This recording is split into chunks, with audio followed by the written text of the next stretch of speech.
நல்லது மாணவர்களே, நாங்கள் மீண்டும் சந்திப்பதில் மகிழ்ச்சி அடைகின்றோம். நாங்கள்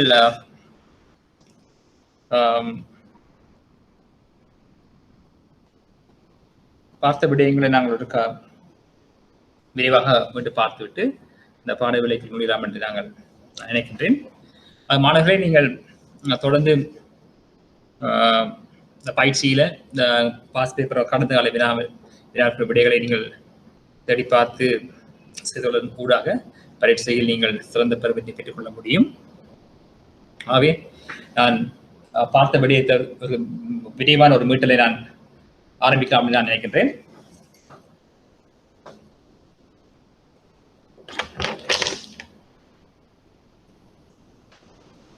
உங்களுக்கு தெரியும், நாங்கள் இந்த பொருளாதாரத்தில் வந்து 2 பிரதான கொள்கைகள் இருக்குன்னு தெரியும் உங்களுக்கு. அதாவது there are 2 policies in economics. One is called the monetary policy and the one is called the fiscal policy. பொருளாதார கொள்கையில் 2 வகைப்படும். ஒன்று இறை கொள்கை, இன்னொன்று நாணய கொள்கை அழைக்கலாம்.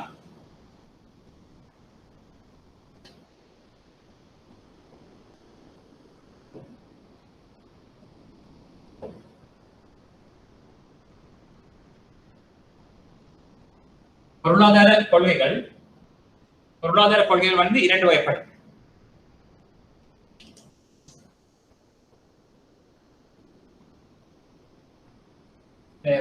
பொருளாதார கொள்கைகள் வந்து எகனாமிக் பாலிசிஸ்.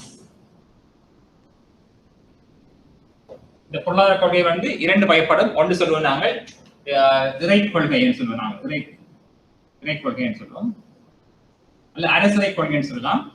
இன்னொன்று சொல்லலாம் நாணய கொள்கை.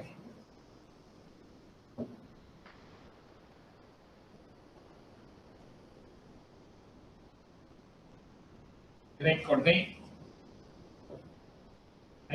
நாணய கொள்கைன்னு சொல்லலாம். அல்ல பிஸ்கால் பாலிசின்னு சொல்லலாம்.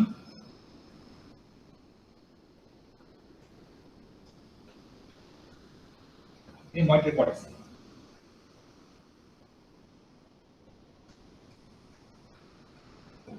ஆகவே இந்த பொருளியல காணப்படுகிற கொள்கை வந்து 2 வகைப்படும். ஒன்று நாங்க சொல்லுவோம் இறை கொள்கை, இன்னொன்று சொல்லி நாணய கொள்கைன்னு சொல்லுவோம் இல்லையா. இந்த இறை கொள்கை பார்த்தீங்கன்னு சொன்னால், அதாவது அரசாங்கத்துக்கு இருக்கிற வருமானங்கள் மற்றும் செலவினங்களை பற்றி வந்து குறிப்பிடுகிற கொள்கை வந்து இறை கொள்கை அழைக்கப்படும். அதாவது அரசாங்கம் தனக்கு கிடைக்கும் எதிர்பார்க்கிற வருமானத்தையும் தான் மேற்கொள்ளுகிற செலவினங்களை சம்பந்தமாக வந்து முற்கணிப்பு செய்கிற அதான் இந்த உங்களுக்கு தெரியும் இந்த பரோசா திட்டம். அப்ப இங்க இறை கொள்கையில வந்து அரசாங்கத்தின் வருமானங்கள் மற்றும் செலவினங்கள் தொடர்பான திட்டங்களை வந்து ஆய்வு செய்யறது வந்து இறை கொள்கை அழைக்கப்படும். அதே போல நாணய கொள்கை நோக்கினீங்கன்னு சொன்னா, இந்த நாட்டுடைய பண நிரம்பல் மற்றும் வட்டி வீதங்கள் போன்றவற்றை வந்து ஆய்வு செய்கிற கொள்கையை வந்து நாங்கள் நாணய கொள்கை என்று அழைப்போம் பிள்ளைகள். இங்க முதலாவது முக்கியமான விடயம் என்னன்னு சொன்னா, இதுக்கு வர விடயம் வந்து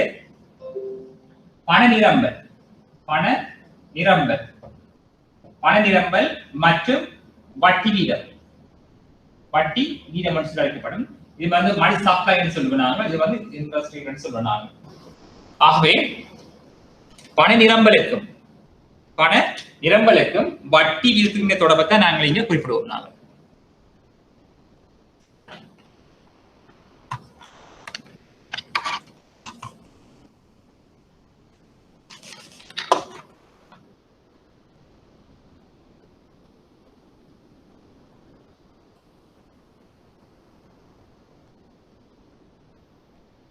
ஆகவே உங்களுக்கு தெரியும், பொருளாதார கொள்கை நோக்கின்ற பொழுது இறை கொள்கை மற்றும் நாணய கொள்கை என்று சொல்லி நாங்கள் அழைப்போம். அப்ப இறை கொள்கை என்று சொல்கின்ற பொழுது அரசாங்கத்தின் வரி வருமானங்கள் மற்றும் செலவினங்களை பற்றி ஆய்வு செய்த பொழுதுதான் இந்த இறை கொள்கை என்று சொல்லி அழைப்போம். நாணய கொள்கை என்று நோக்கின்ற பொழுது நாங்கள் சொல்றது வந்து அதாவது நாட்டுடைய பண நிரம்பல் மற்றும் வட்டி வீதங்கள் தொடர்பான கொள்கைகளை நாங்கள் அழைப்பது வந்து நாணய கொள்கை என்று சொல்லி அழைப்போம். அப்போ ஒரு பொருளாதாரத்துல வந்து மத்திய வங்கியினுடைய செயற்பாடு மிகவும் இன்றியமையாக காணப்படுகின்றது. மத்திய வங்கியானது ஒரு அரசாங்கத்தின் வங்கியாக செயற்படுகின்றது. அதே வேளையில வந்து வங்கிகளினுடைய வங்கியாகவும் செயற்படுகின்றது. இந்த மத்திய வங்கிக்கு வந்து ஒரு மிகவும் பிரதானமான தொலைப்பாடு அல்லது நோக்கம் என்று நாங்கள் அழைக்கின்ற பொழுது, மத்திய வங்கியானது 2 பிரதான நோக்கங்களை கொண்டிருக்கும். ஒன்று வந்து விலை உறுதிப்பாட்டினை மேற்கொள்ள வேண்டிய தேவைப்பாடு இருக்கின்றது. அதாவது சொல்றது பிரைஸ் ஸ்டாபிலிட்டி நாங்கள் அழைப்போம், விலை உறுதிப்பாடு. இரண்டாவது நாங்கள் நோக்குகின்ற பொழுது வந்து பைனான்சியல் ஸ்டாபிலிட்டி அழைக்கலாம், அதாவது நிதியியல் உறுதிப்பாடு. ஆகவே ஒரு மத்திய வங்கியினுடைய மிகவும் பிரதானமான நோக்கங்களாக நாம் குறிப்பிடுவது வந்து விலை உறுதிப்பாடு. இரண்டாவது குறிப்பிடப்படுவது வந்து நிதியியல் உறுதிப்பாடு. இந்த விலை உறுதிப்பாடு என்பதை நாங்கள் நோக்குகின்ற பொழுது, அதாவது நாட்டில வந்து நாட்டினுடைய பொது விலை மட்டமானது ஒரு உறுதியான நிலையை கொண்டிருக்க வேண்டும்.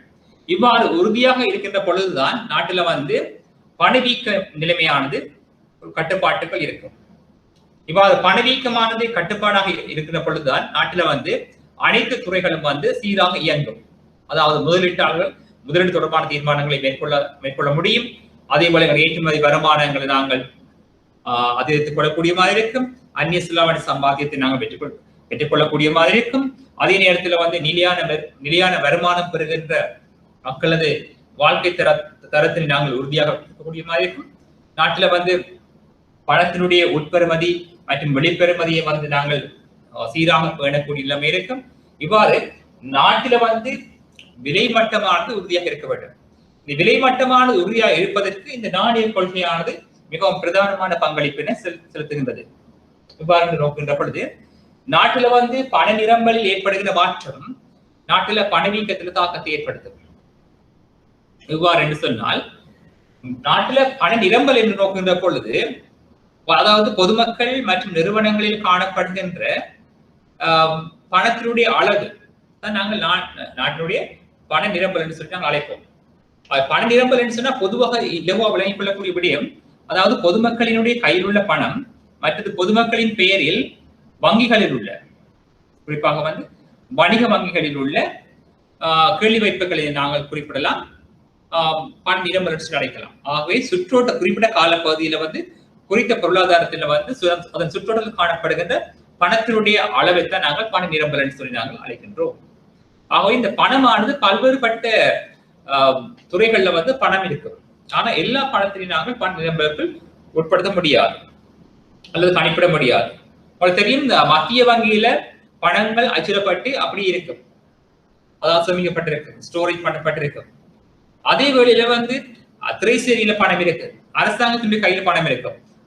இந்த பணத்தை நாங்கள் அதாவது நாட்டினுடைய பண நிரம்பலுக்குள்ள வந்து உட்படுத்த முடியாது, அதை கணிப்பீட்டில் சேர்க்க முடியாது. ஆகவே பணம் என்று சொன்னால் இந்த சுற்றோட்டத்தில் இருக்கக்கூடிய பணத்திற்கு தான் நாங்கள் பண நிரம்பல் என்று சொல்லி நாங்கள் அழைப்போம். ஆகவே பொதுமக்களினுடைய கையில் உள்ள பணம், அதே போல பொதுமக்களின் பெயரில் உள்ள வணிக வங்கிகள் ஏனைய வங்கிகளில் காணப்படுகிற பணத்தை தான் நாங்கள் பண நிரம்பல் என்ற மதிப்பு நாங்கள் கணிப்பிடுவோம். ஆகவே சுற்றோட்டத்தில் பணத்தினுடைய அளவு அதிகரிக்கின்ற பொழுது, அதாவது நாட்டில் பண நிரம்பல் அதிகரிக்கின்ற பொழுது பொதுமக்களினுடைய கையில் உள்ள பணம் அதிகரிக்கும். ஆகவே நாட்டில் பண நிரம்பல் அதிகரிக்கின்ற பொழுது பொதுமக்களின் கைகளில் உள்ள பணத்தின் அளவு அதிகரிக்கும். எனவே பொதுமக்கள் தமது கையில் உள்ள பணத்தினுடைய அளவு அதிகரிக்கின்ற பொழுது பொதுமக்கள் பொருட்கள் சேவைகளுக்கான கேள்வியினை வந்து அதிகரிப்பார்கள். இவ்வாறு பொருட்கள் சேவைகளுக்கான கேள்வி அதிகரிக்கின்ற பொழுது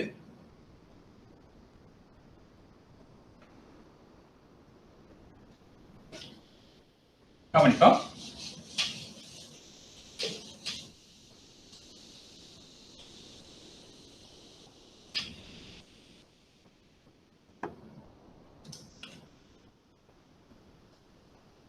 ஆகவே நாட்டில பண நிரம்பலானது அதிகரிக்கின்ற பொழுது பொதுமக்கள் பொருட்கள் செய்வதற்கான கேள்வியினை அதிகரிப்பார்கள்.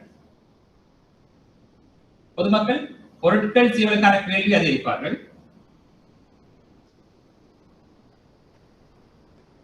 பொதுமக்கள் பொருட்கள் செய்வதற்கான கேள்வி அதிகரிக்கின்ற பொழுது கேள்விக்கோடு இரம்பல் கோடு இரம்பல் மாறாமல் இருக்கின்றன அர்த்தம் சந்தையில வந்து. ஆகவே பொருட்கள், அதாவது பொதுமக்களுடைய கையில் உள்ள பணத்தின் அளவு அதிகரிக்கின்ற பொழுது பொதுமக்களிட கொள்வனை செய்கிற ஆற்றல் அதிகரிக்கும். எனவே பொதுமக்கள் பொருட்களுக்கான கேள்வி அதிகரிப்பார்கள். கேள்விக்கோடு வளர்ப்பு நோக்கி நகரும்.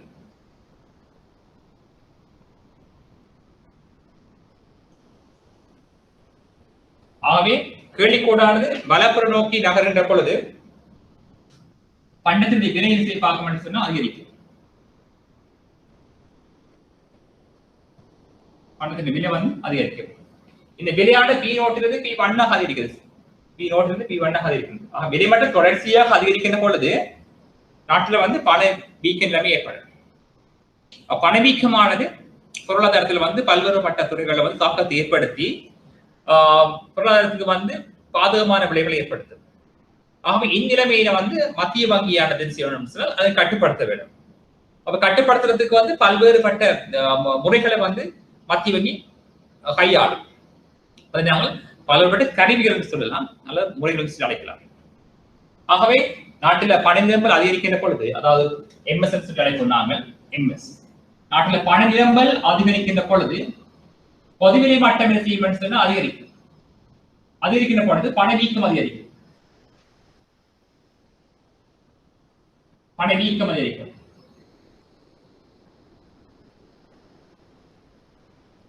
பணவீக்கம் அதிகரிக்கும். விலைமட்டம் அதிகரிக்குது. விலைமட்டம் அதிகரிக்குது. பண நிரம்பல் அதிகரிக்குது.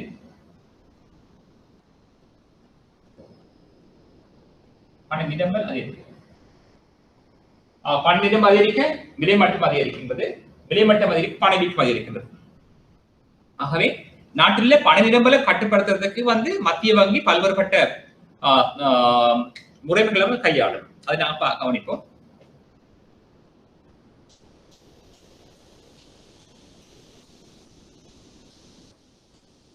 இதனை பயிற்சியில வந்து நீங்கள் எதிர்பார்க்கலாம் வினாக்கள் வந்து, அதாவது மத்திய வங்கியினால் பண நிரம்பலை கட்டுப்படுத்துவதற்கு கையாளுகின்ற முறைமைகள் யாதுன்னு சொல்லி கேட்கலாம். அவ்வாறு கேட்கிற நீங்க முதலாவது குறிப்பிடலாம் இல்லையா? முதலாவது வந்து வட்டி வீதம். வட்டி வீதம்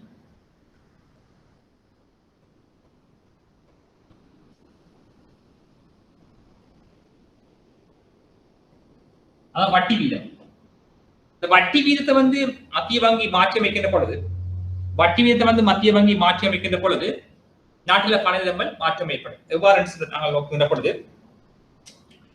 வட்டி வீதத்தை வந்து மத்திய வங்கி அதிகரிக்கின்ற பொழுது, வட்டி வீதத்தை வந்து மத்திய வங்கி அதிகரிக்கின்ற பொழுது பொதுவாக வந்து கடன்களுக்கான வட்டியானது அதிகரிக்கின்ற பொழுது, வட்டியை மத்திய அதிகரிக்கின்ற பொழுது கடன்களுக்கான டிமாண்ட் ஃபார் லோன் சொல்லுவோம். டிமாண்ட் ஃபார் லோன், அதாவது கடன்கள் என்ன செய்யும் சொன்னால் கடன் என்ன செய்யும் சொன்னா குறையும். ஏன்னு சொன்னா வட்டி வீதம் அதிகரிக்கின்ற பொழுது கடன்களுக்கான வட்டி அதிகரிக்கும். கடன்களுக்கான வட்டி அதிகரிக்கின்ற பொழுது வட்டி செலவுகள், அதாவது கடனுக்கான செலவு அதிகரிக்கும். கடனுக்கான செலவு அதிகரிக்கின்ற பொழுது கடனுக்கான கேள்வி குறையும். ஆகவே கடனுக்கான கேள்வி குறையும். கடனுக்கான கேள்வி குறைகின்ற பொழுது கடனாக்கம் குறையும். கடனாக்கம் குறையும். கடனாக்கம் குறைகின்ற பொழுது நாட்டில் பண நிரம்பல் குறைவடையும்.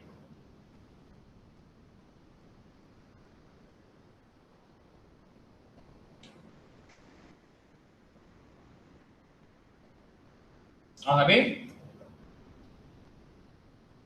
வட்டி வீதம் அதிகரிக்கின்ற பொழுது கடன்கள் குறைவடையும்.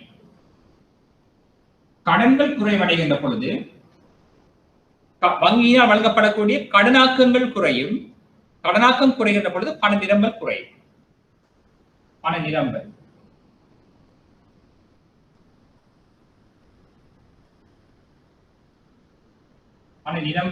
குறையும். ஆகவே நீங்க பார்க்கலாம்,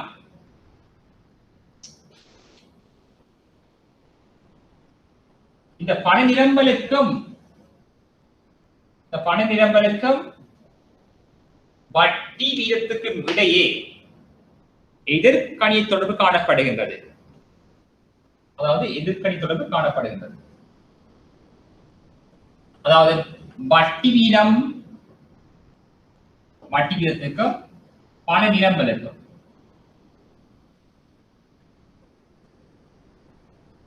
இடையே எதிர்கணித்துடன் காணப்படுது. வட்டி வீதம் அதிகரிக்கின்ற பொழுது வட்டி வீதம் அதிகரித்தால் பண நிரம்பல் குறையும்.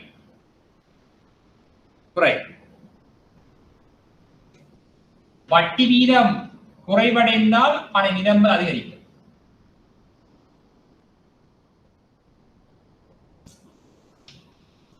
ஆகவே மத்திய வங்கி கடைபிடிக்கின்ற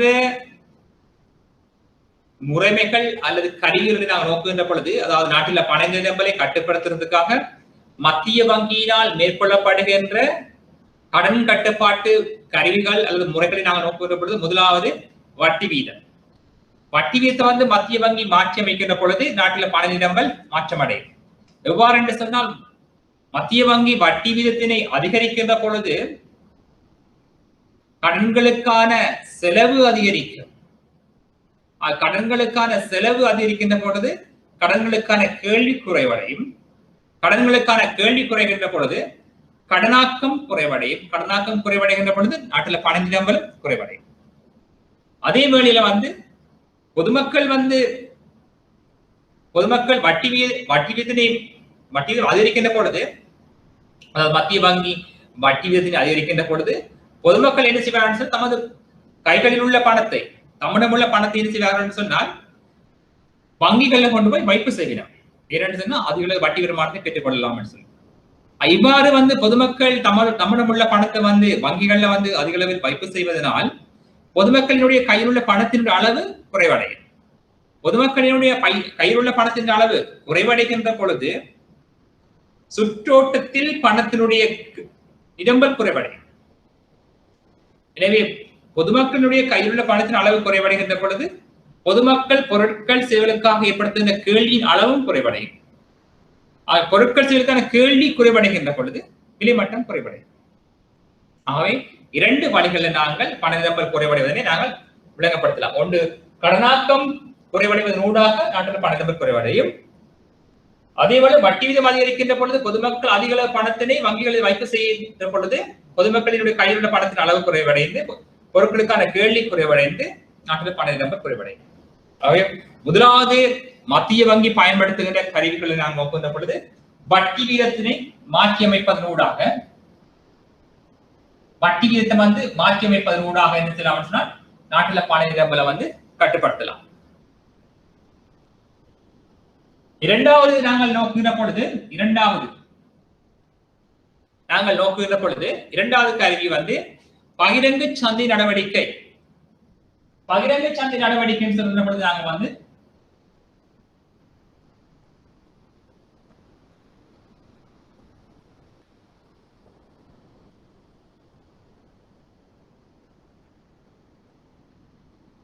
பகிரங்க சந்தை நடவடிக்கை அதில் நாங்கள் குறிப்பிடுவோம். நாங்கள் அந்த ஓப்பன் மார்க்கெட் ஆபரேஷன் சொல்லி கேள்விப்பட்டேன், படிச்ச நாங்கள் ஓப்பன் மார்க்கெட் ஆபரேஷன் பகிரங்க சந்தை நடவடிக்கை என்று சொல்லி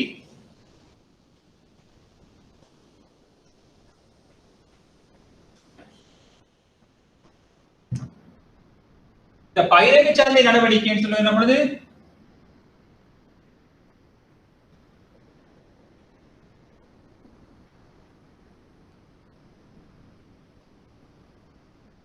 பகிரங்க சந்தை நடவடிக்கை என்று சொல்கிற பொழுது மத்திய வங்கி திரைசேரி உண்டியல அதாவது சந்தையில விற்பனை செய்தல் மற்றும் கொள்வனவு செய்த நடவடிக்கையை நாங்கள் சொல்றது பகிரங்க சந்தை நடவடிக்கை என்று சொல்லுவோம். நாங்கள் தெரியும், மத்திய வங்கியானது அரசாங்கத்தினுடைய வங்கியா செயல்படுகிறது.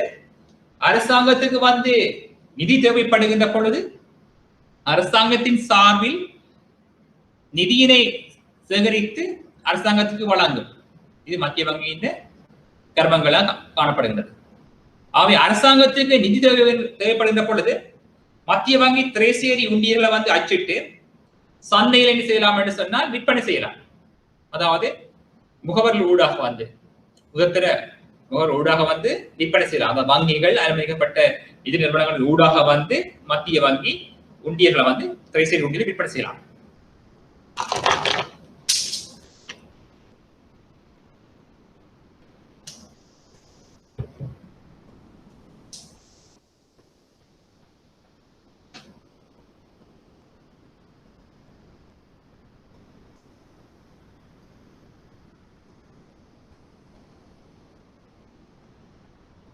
இதை மத்திய வங்கி என்று கருதுனாங்க. இங்க இந்த மத்திய வங்கி என்ன செய்யும் சொன்னா இந்த திரைசேரி உண்டியர்களை வந்து என்ன செய்யலாம்னு சொன்னா அச்சிட்டு வெளியீடு செய்யலாம். அவங்க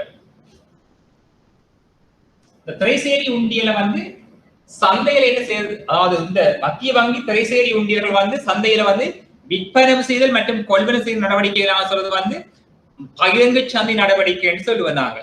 ஆகவே மத்திய வங்கி இந்த திரைசேரி உண்டியல்களை வந்து யாருக்கு விற்பனை செய்யலாம்னு சொன்னா பொதுமக்களுக்கு விற்பனை செய்யலாம். பொதுமக்களுக்கு விற்பனை செய்யலாம் மற்றும் வங்கிகளுக்கு விற்பனை செய்யலாம்.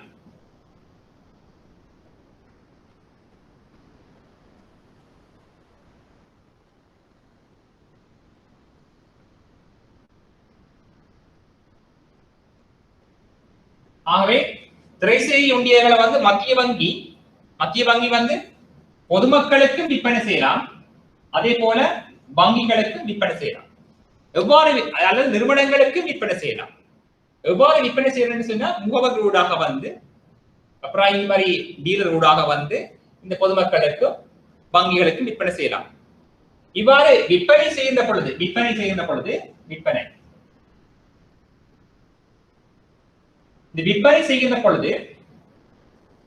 இந்த பொதுமக்களுக்கு இந்த உண்டியல்கள் போய் தேடுகின்ற பொழுது பொதுமக்கள் உள்ள பணம் என்ன செய்யும் சொன்னால் பொதுமக்களிடம் உள்ள பணம் வங்கிக்கு வரும், மத்திய வங்கிக்கு வரும்.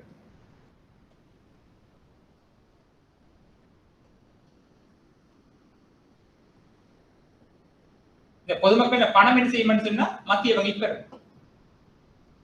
உண்டியல்களை வந்து விற்பனை செய்கின்ற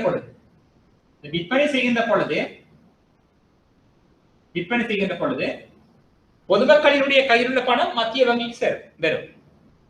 அதே போல இந்த வங்கிகளுக்கு விற்பனை செய்கின்ற பொழுது வங்கியிடம் உள்ள பணம் மத்திய வங்கிக்கு வரும்.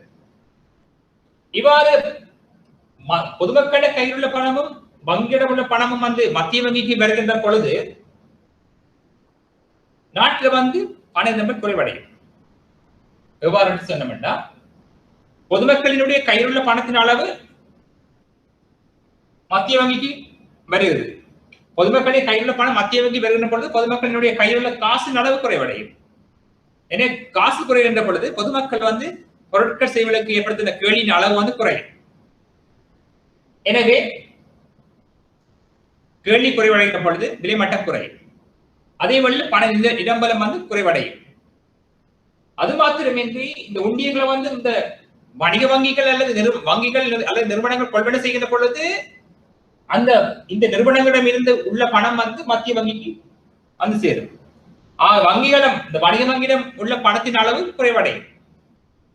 இவ்வாறு பணம் வந்து திரைசேரி உண்டியலை கொள்வனை செய்வதற்காக பணம் வங்கிகளை குறைவடைகின்ற பொழுது வங்கிகளினுடைய கடன் வழங்குகின்ற ஆற்றல் குறைவடையும்.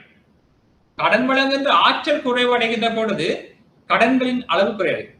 அதாவது வங்கிகளினால் வழங்கப்படக்கூடிய கடன்களுடைய அளவு குறைவடையும்.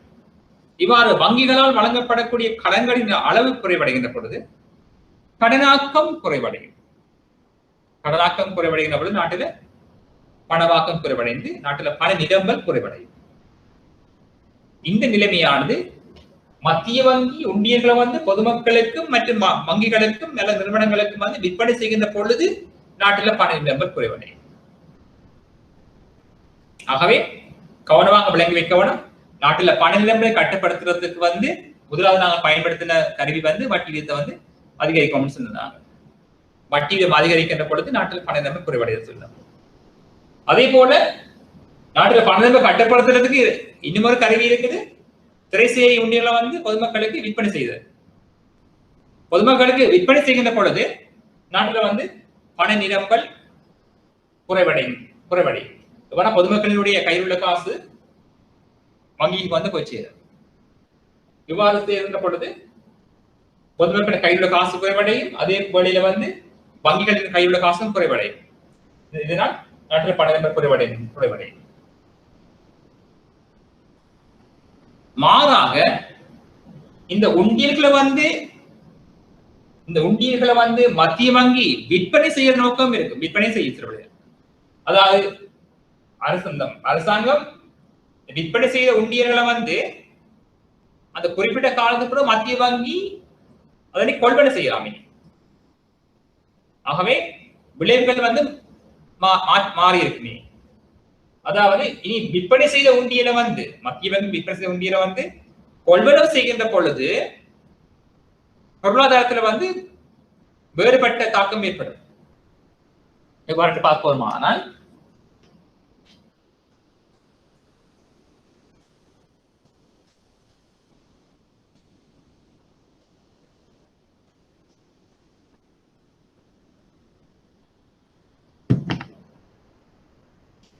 இந்த திரைசேரி உண்டியலை வந்து மத்திய வங்கி கொள்வனை செய்து பர்ச்சேஸ் பண்ண போகுது. கொள்வனை இந்த கொள்வனவு செய்கின்ற பொழுது நாங்கள் என்ன நடக்க போகுது என்று யோசிப்போம். ஆகவே திரைசேரி உண்டியலை வந்து மத்திய வங்கி பொதுமக்களிடமிருந்து வங்கியிடமிருந்து கொள்வனை செய்கின்ற பொழுது ஆகவே கொள்வனை செய்கிறது கொள்வனை மத்திய வங்கி உண்டியலை கொள்வனை செய்கின்ற பொழுது மத்திய வங்கியிடம் இருந்து பொதுமக்களுக்கு பணம் போய் சேரும். மத்திய வங்கி பொதுமக்களுக்கு பணத்தை கொடுக்கும்.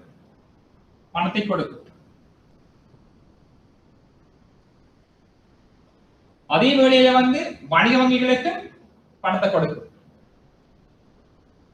இவ்வாறு மத்திய வங்கியிடம் இருந்து பொதுமக்களுக்கும் வங்கிகளுக்கும் வந்து பணம் போய் சேர்கின்ற பொழுது பொதுமக்களினுடைய கையில் உள்ள காசினுடைய அளவு அதிகரிக்கும்.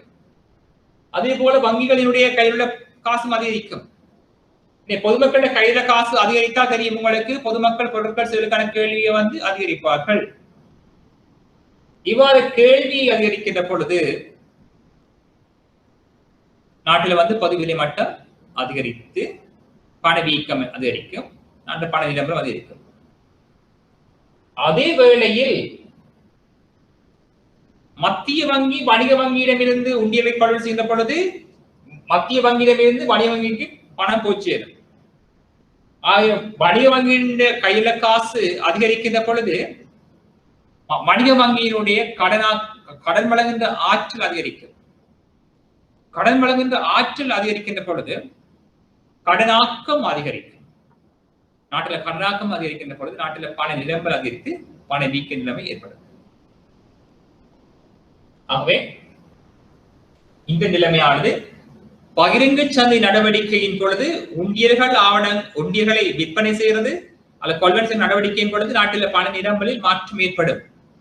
எவ்வாறு சொன்னால் அந்த உண்டியல்களை சந்தையில விற்பனை செய்கின்ற பொழுது மத்திய வங்கி விற்பனை செய்கின்ற பொழுது நாட்டில் பண நிரம்பல் குறைவடையும். மாறா இந்த உண்டியலை வந்து மத்திய வங்கி கொள்வனை செய்கின்ற பொழுது நாட்டில் பண நிரம்பல் அதிகரிக்கும். இது வந்து இரண்டாவது கருவி என்று சொல்லுவோம் நாங்கள், இரண்டாவது முறைமை. அடுத்தது இன்னும் ஒன்று இருக்குது. மத்திய வங்கி என்ன செய்யலாம் என்று சொன்னா இந்த பண நிரம்பலை கட்டுப்படுத்துறதுக்கு மத்திய வங்கி பயன்படுத்தப்படுகின்ற அடுத்த கருவி இந்த வங்கி வீதம். வங்கி வீதம் என்று சொல்லி அழைக்கப்படும். வங்கி வீதம். இந்த வங்கி வீதம் என்று சொல்லி அழைக்கின்ற பொழுது பேங்க் ரேட் சொல்லுவாங்க. Bank rate.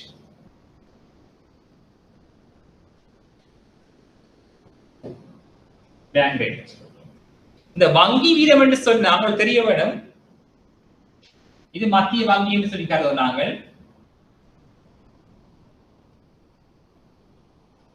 இந்த மத்திய வங்கி இருக்குன்னு சொல்லுவோம்.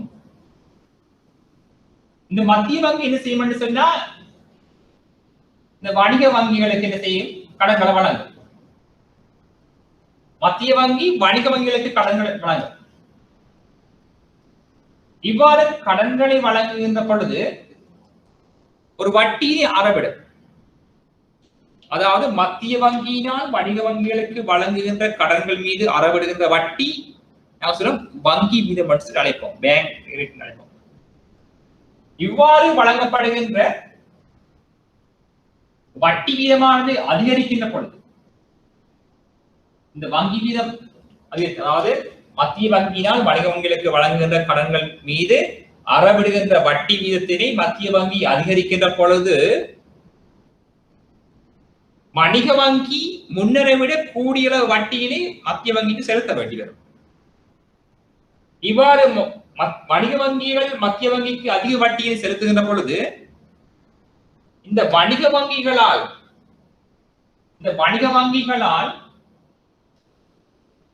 பொதுமக்களுக்கு வழங்குகின்ற கடன்கள் மீதான வட்டியினையும் வணிக வங்கிகள் அதிகரிக்க செய்யும். எவ்வாறு சொன்னால் மத்திய வங்கி வணிக வங்கிகளுக்கு வழங்குகின்ற கடன்கள் மீதான வட்டியினை மத்திய வங்கி அதிகரிக்கின்ற பொழுது வணிக வங்கிகள் அதிகளவான வட்டியினை மத்திய வங்கி செலுத்தும். எனவே வணிக வங்கிகள் என்ன செய்வார்கள் என்று சொன்னால் தாங்கள் பொதுமக்களுக்கு வழங்குகின்ற கடன்கள் மீதான வட்டியினை அதிகரிக்க செய்வார்கள். இவ்வாறு பொதுமக்கள் மீது அறவிடுகின்ற வட்டி வீதத்தினை வணிக வங்கிகள் அதிகரிக்கும். இவ்வாறு அதிகரிக்கின்ற பொழுது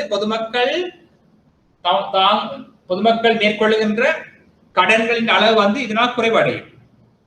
ஏனென்று சொன்னால் வட்டி வீதம் அதிகரிச்சு போச்சு, இதனால வந்து கடனுக்கான செலவு அதிகரிக்குது. எனவே பொதுமக்கள் வங்கிகளில் பெற்றுக் கொள்ளுகின்ற கடன்களினுடைய அளவை குறைப்பார்கள். ஆகவே கடன்கள் குறையும்.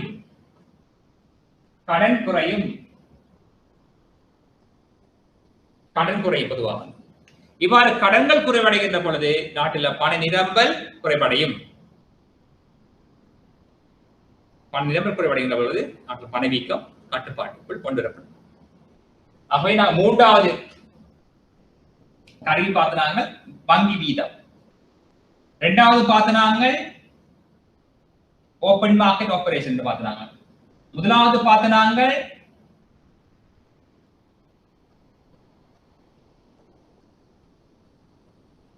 வட்டி வீதம் என்று பார்த்தாங்க. வட்டி வீதம்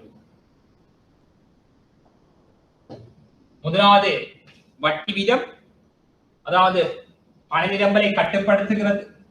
பண நிரம்பலை கட்டுப்படுத்துவதற்கு பயன்படுத்தப்படுகின்ற முறைகள் என்று பார்க்க மத்திய வங்கி கைகொள்கின்ற முதலாவது முறை வந்து வட்டி வீதத்தை மாற்றி அமைத்தல். இரண்டாவது பகிரங்க சந்தை நடவடிக்கை. மூன்றாவதா நாங்கள் பார்க்கலாம் வங்கி வீதம். நான்காவது இன்னும் ஒன்று பார்க்கலாம்,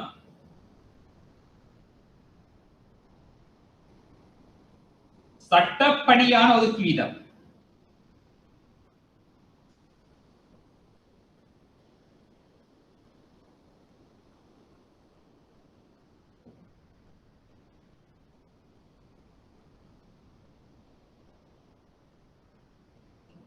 அதாவது சொல்லப்படும் ரிக்வெஸ்ட் ரிசர்வ் ரேஷியோன்னு சொல்லுவோம்.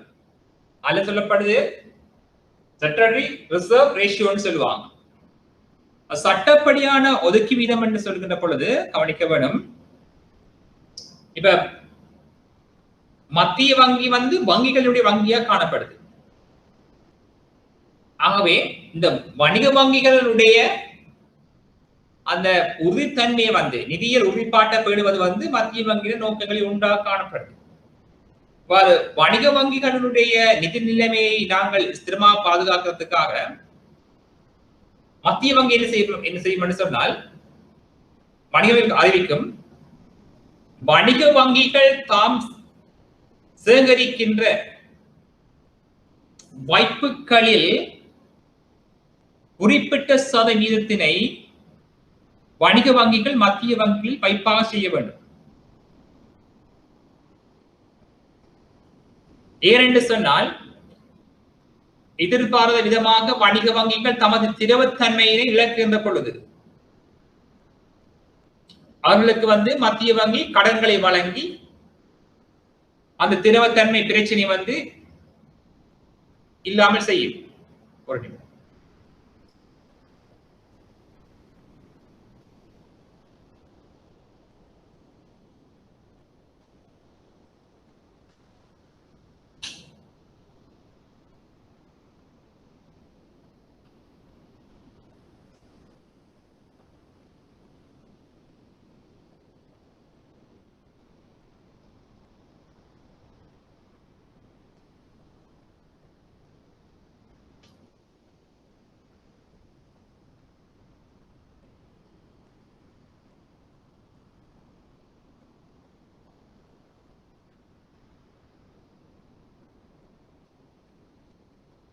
ஆகவே கவனியுங்கோ, இந்த மத்திய வங்கியினுடைய நோக்கங்கள் ஒன்று, நாட்டில் காணப்படுகின்ற நிதி நிறுவனங்களை வந்து முறிவடையாமல், அதாவது நிதி நெருக்கடியில் இருந்து பாதுகாக்க வேண்டிய பொறுப்பு மத்திய வங்கி காணப்படும். எனவே மத்திய வங்கியுடைய நோக்கங்கள் ஒன்று, இந்த நிதி நிறுவனங்களை வந்து முகாமை செய்வது மற்றும் மேற்பார்வை செய்வது வந்து மத்திய வங்கிகளிட ஒரு கடமையாக காணப்படுகின்றது. இந்த நிதி நிறுவனங்கள் வந்து முறிவடையாமல் தொடர்ச்சியாக நீடித்து நிலைக்க வேண்டிய பொறுப்பு கொண்டிருக்கின்றது.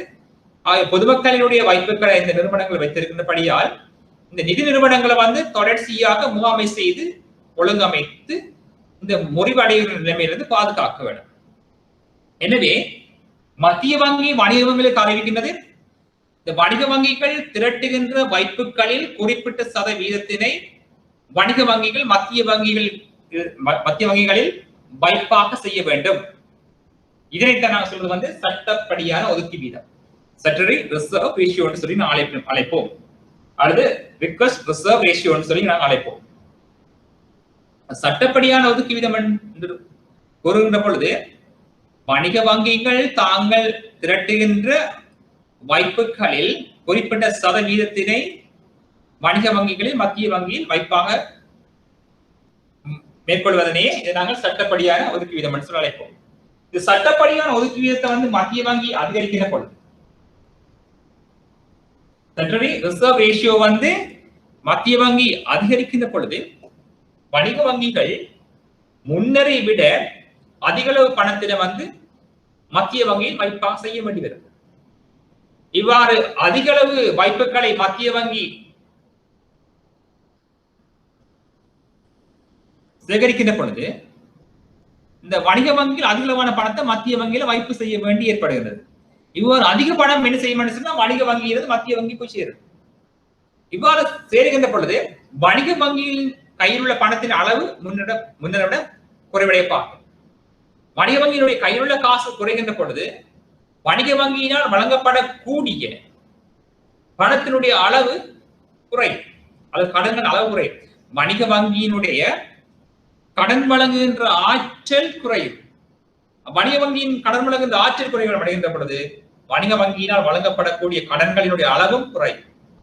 வணிக வங்கியின் கடன்களின் அளவு குறைகின்ற பொழுது வணிக வங்கியால் வழங்கப்படுகின்ற கடன் குறைகின்றது. எனவே கடனாக்கம் குறையும். கடனாக்கம் குறைகின்ற பொழுது நாட்டில் பணவாக்கமும் குறைவடையும்.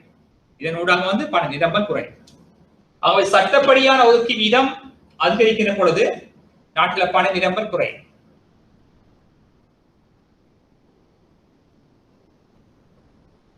மாறாக இந்த சட்டப்படி ஒதுக்கி வீதம் குறைந்தால் வங்கிகளின் கையுள்ள பணத்தின் அளவு அதிகரித்து, கடன் வழங்குகின்ற ஆற்றல் அதிகரித்து, கடன்கள் அதிகரித்து, நாட்டில் கடனாக்கம் கூடி பண நிரம்பல் கூடும். எனவே மத்திய வங்கி அதிக அளவில் வந்து சட்டப்படியான ஒதுக்கி வீதத்தை அதிகரிக்க செய்யும். எனவே சட்டப்படியான ஒதுக்கி வீதம் வந்து அதிகரிக்கின்ற பொழுது வணிக வங்கிகளால் அதிக அளவு பணத்தை வந்து மத்திய வங்கி வைப்பு செய்ய வேண்டும். இதனால் வணிக வங்கியினால் வழங்கப்படுகின்ற கடன்களின் அளவு குறையும், கடனாக்கம் குறைந்து பண நிரம்பல் குறைவடையும். இதனை மத்திய வங்கி மேற்கொள்வது ரெண்டு காரணம் இருக்குது. ஒன்று வந்து நாட்டில் பண நிரம்பலை கட்டுப்படுத்தலாம். இன்னும் ஒரு காரணம் இருக்குது, இந்த வணிக வங்கிகள் தமது திரவத்தன்மை இழக்கின்ற பொழுது இந்த மத்திய வங்கி வணிக வங்கிகளுக்கு கடன்களை வழங்கும் இந்த நிதியில் இருந்து. எனவே இது வந்து முக்கியமான ஒரு கருவியாக காணப்படுகிறது. இன்னும் ஒரு கருவி நான் சொல்லலாம். ஐந்தாவது, காசு ஒதுக்கி வீதம். காசு ஒதுக்கி வீதம்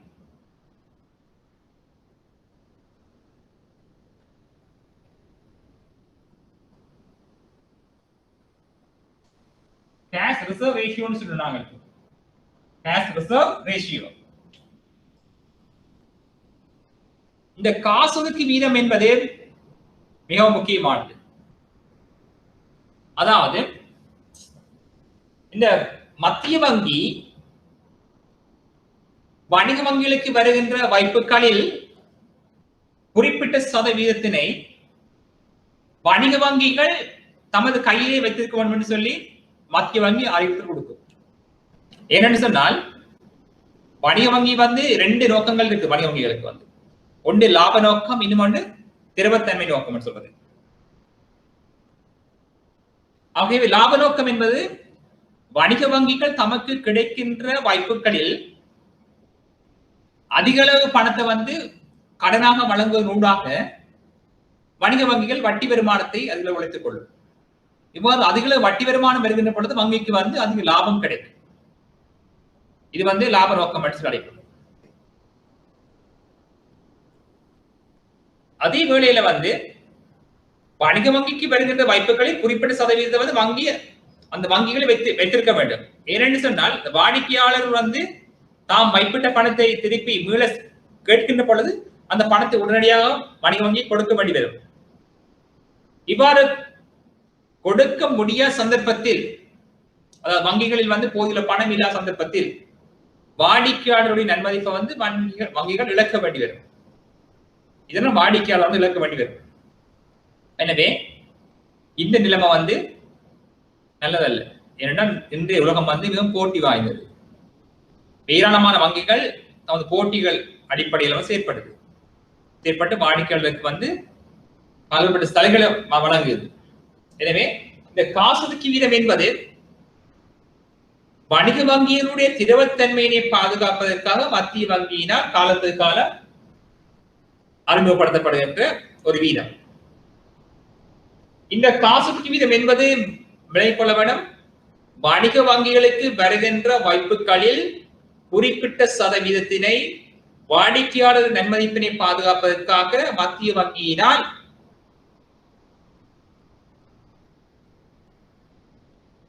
தீர்மானிக்கப்படுகின்ற ஒரு வீதம் தான் காசோலைக்கு வீதம். அப்ப இந்த காசோலைக்கினை வணிக வங்கியில் கட்டாயம் பேண வேண்டும். இந்த காசோலைக்கு வீதத்தினை வந்து மத்திய வங்கி அதிகரிக்கின்ற பொழுது, மத்திய வங்கி காசோலைக்கு வீதத்தினை அதிகரித்தால் வணிக வங்கிகள் முன்னரை விட கூடிய பணத்தை தமது வங்கிகளில் பணமாக வைத்திருக்க வேண்டும். இவ்வாறு அதிக அளவு பணத்தினை வணிக வங்கிகள் பணமாக வைத்திருக்கின்ற பொழுது வணிக வங்கிகளுடைய கடன் வழங்குகின்ற ஆற்றல் குறையும். இவ்வாறு வணிக வங்கிகளுடைய கடன் வழங்குகின்ற ஆற்றல் குறைவடைகின்ற பொழுது கடன்கள் குறையும். வணிக வங்கிகளால் வழங்கப்படுகின்ற கடன்கள் குறையும். அந்த கடன்கள் குறைகின்ற பொழுது கடனாக்கம் குறையும். கடனாக்கம் குறைகின்ற பொழுது நாட்டில் பணவாக்கம் குறையும். இதனால் பண நிரம்பலும் குறைவடையும். எனவே மத்திய வங்கியினால் கடைபிடிக்கப்படுகின்ற 5வது கொள்கை வந்து 5வது கருவி காசு ஒதுக்கி வீதத்தினை மத்திய வங்கி மாற்றி அமைத்தது. மாறாக காசு ஒதுக்கி வீதத்தை வந்து மத்திய வங்கி குறைக்கும் இருந்தால்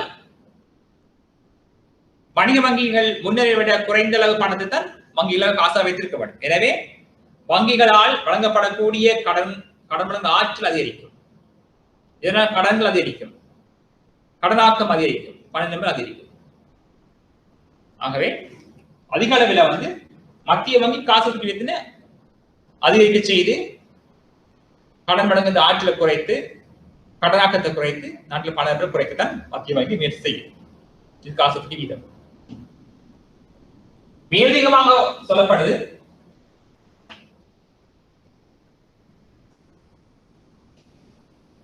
மத்திய வங்கி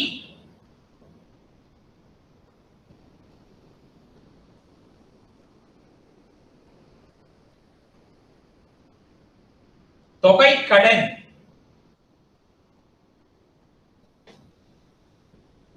மற்றும் தெரிவு கடன்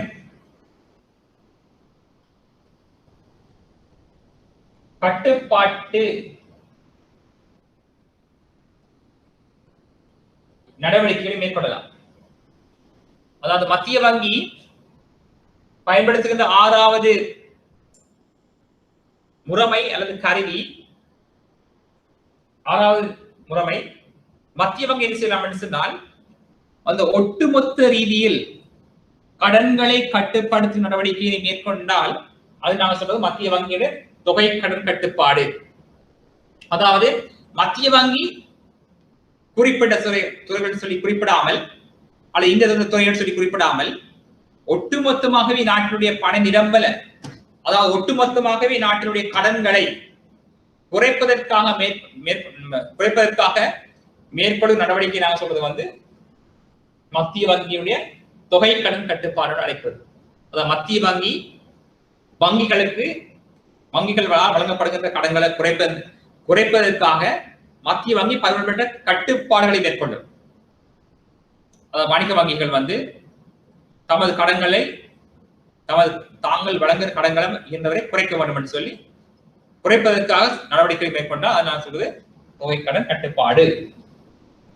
அதே வேளையில் மத்திய வங்கி சில துறைகளை தெரிவு செய்து அத்துறைகள் மீதான கடன்களை கட்டுப்படுத்துவதற்காக நடவடிக்கை மேற்கொண்டால் நாங்கள் அதனை குறிப்பிடுவது வந்து தெரிவு கடன் கட்டுப்பாடு. அது மத்திய வங்கி வந்து வணிக வங்கிகளுக்கு வந்து அறிவுறுத்தல் கொடுக்கும். நுகர்வின் நோக்கம் கருதி வாடிக்கையாளர்கள் கடன்களுக்கு விண்ணப்பித்தால் கடன்கள் வழங்கப்படக்கூடாது. ஏனென்று சொன்னால் நுகர்வுக்கான கடன்கள் நாட்டில் பண நிரம்பலை ஏற்படுத்தும். எனவே அவ்வாறு குறிப்பிட்ட துறைகள் மீதான கடன்களை கட்டுப்படுத்துவதை நோக்கமாக கொண்டு மத்திய வங்கியால் வணிக வங்கிகளுக்கு அறிவுறுத்தல் வழங்கப்படுமாயின் அதை நாங்கள் குறிப்பிடுவோம் தெரிவு கடன் கட்டுப்பாடு.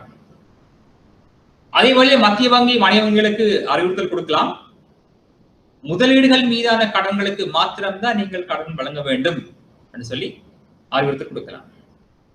இவ்வாறு குறிப்பிட்ட துறைகள் மீதான கடன்களை கட்டுப்படுத்துவதை நோக்கமாக கொண்டு மத்திய வங்கியால் வணிக வங்கிகளுக்கு மேற்கொள்கின்ற அறிவுறுத்தல்கள் அல்லது கடன் கட்டுப்பாடுகள் தெரிவு கடன் கட்டுப்பாடுன்னு சொல்லி அழைக்கலாம். ஆனா தொகை கடன் கட்டுப்பாடு வந்து அவ்வாறு இருக்காது.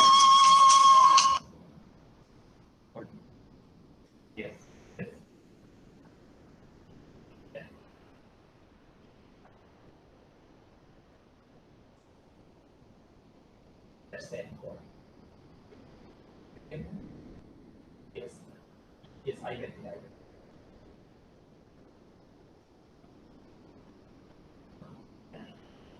Yes.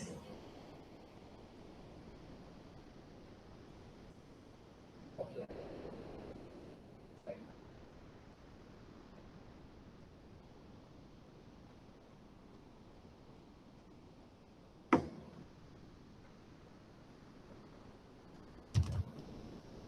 ஓகே, நல்லது மாணவர்களே. நாங்கள் பார்த்தது வந்து தொகை கடன் கட்டுப்பாடு மற்றும் தெரிவு கடன் கட்டுப்பாடுன்னு சொல்லி நாங்கள் பார்த்தோம். இங்கே தொகை கடன் கட்டுப்பாடு என்று நோக்கின்ற பொழுது அரசாங்கம் ஒட்டுமொத்த ரீதியில் நாட்டில கடன்களை கட்டுப்படுத்த நடவடிக்கை நாங்கள் சொல்வது தொகை கடன் கட்டுப்பாடு. தெரிவு கடன் கட்டுப்பாடு என்று நாங்கள் நோக்கின்ற பொழுது அரசாங்கம் தேர்ந்தெடுக்கப்பட்ட துறைகள் மீது கட்டுப்பாடுகளை மேற்கொண்டால் நாங்கள் அதனை தெரிவு கடன் கட்டுப்பாடு என்று சொல்லி நாங்கள் அழைப்போம். ஆகவே இந்த எல்லா கட்டுப்பாடுகளும் வந்து நாட்டில பண நிரம்பலை கட்டுப்படுத்துறதுக்காக மேலும் நடவடிக்கை. இன்னும் ஒரு நடவடிக்கை எடுக்கலாம்.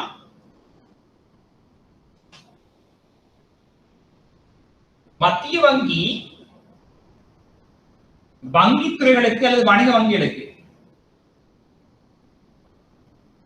வங்கித்துறைகளுக்கு ஆலோசனைகள் வழங்கலாம்.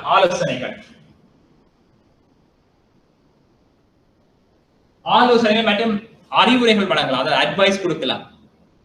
நாட்டில வந்து பண நிரம்பலின் அளவு அதிகரித்து நாட்டில் அதிக அளவு பணவீக்கம் காணப்படுகின்றபடியால் வணிக வங்கிகள் இயன்றவரை கடன் வழங்குவதனை குறைத்தால் நாட்டிற்கு வந்து நன்மை பயக்கும். அதாவது நாட்டில் பண நிரம்பலை கட்டுப்படுத்தி பணவீக்க விளைவுகளை ஏற்படுத்தாத நடவடிக்கை குறிப்பிடலாம்.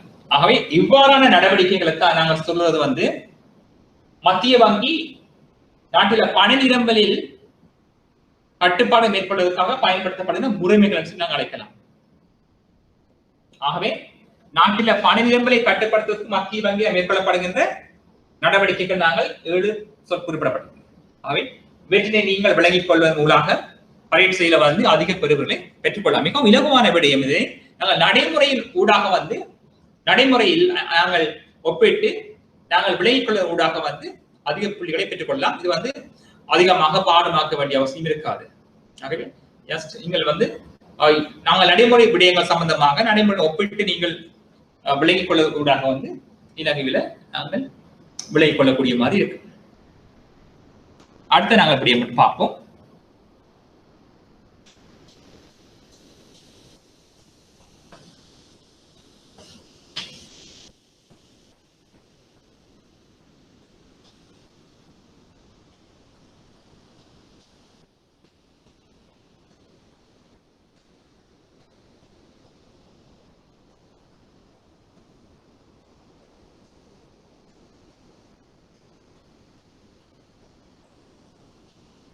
இந்த காசு ஒதுக்கி வித்து நாங்க பார்த்து நான் சொல்றது வந்து கேஷ் ரிசர்வ் ரேஷியோன்னு அழைப்போம்.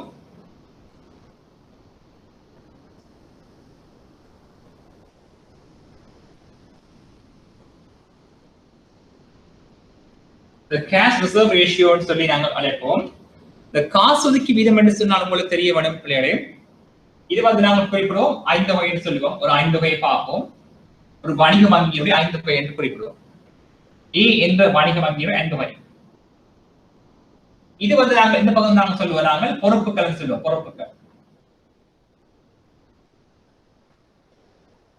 பொறுப்புகள் சொத்துக்கள் சொல்லி கொடுத்துருக்காங்க. இங்க சொல்லுவோம் liabilities, இங்க சொல்றது வந்து assets சொல்லுவோம் நாங்கள் பொறுப்புகள். இது வந்து ஒரு எளிய 5 வகை, ஒரு வணிக வங்கியினுடைய 5 வகை. இப்ப நான் குறிப்பிடுவோம், நீங்க வணிக வங்கிக்கு வந்து ஒரு வாய்ப்பு ஏதாவது சொல்லுவோம் நாங்கள் 1 லட்சம் ரூபாய் வாய்ப்பு ஒன்று கிடைக்குதுன்னு சொல்லி நாங்கள் கருதுவோம். இது வாய்ப்பு 1 லட்சம் ரூபாய்ன்னு சொல்லி கருதுறோம் நாங்கள். இந்த வாய்ப்பு 1 லட்சம் ரூபாய், இந்த 1 லட்சம் ரூபாவை வந்து அந்த வணிக வங்கி வந்து கடனாக வழங்க முடியாது. ஏன்னு சொன்னால் காசு ஒதுக்கி வீதம் ஒன்றை அந்த வணிக வங்கி வைத்திருக்க வேண்டும். இந்த காசு ஒதுக்கி வீதம் வந்து எங்களுக்கு எவ்வளவுன்னு தெரியாது, தரப்படப்படுது. காசு ஒதுக்கி வீதம் 20 வீதம். காசு ஒதுக்கி வீதம் 20 வீதம்.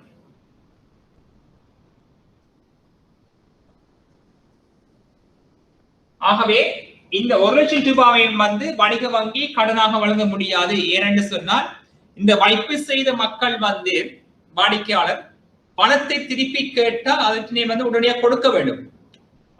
அதற்காகத்தான் இந்த காசு ஒதுக்கி வீதம் வங்கிகளால் பெறப்படுது. ஆகவே முதலாவது வந்து காசு ஒதுக்கி வீதத்தினை இந்த வணிக வங்கி காசா வச்சிருக்க வேண்டும். இப்ப காசு ஒதுக்கி வீதம் காசு ஒதுக்கு 20 வீதம். அப்ப 20 வீதம் எவ்வளவு கணிப்பிட வேண்டும்? 1 லட்சம் ரூபாய்க்கு வந்து 20 வீதம், 100க்கு 20 வீதம். ஆகவே 20,000 ரூபாய் வரும்.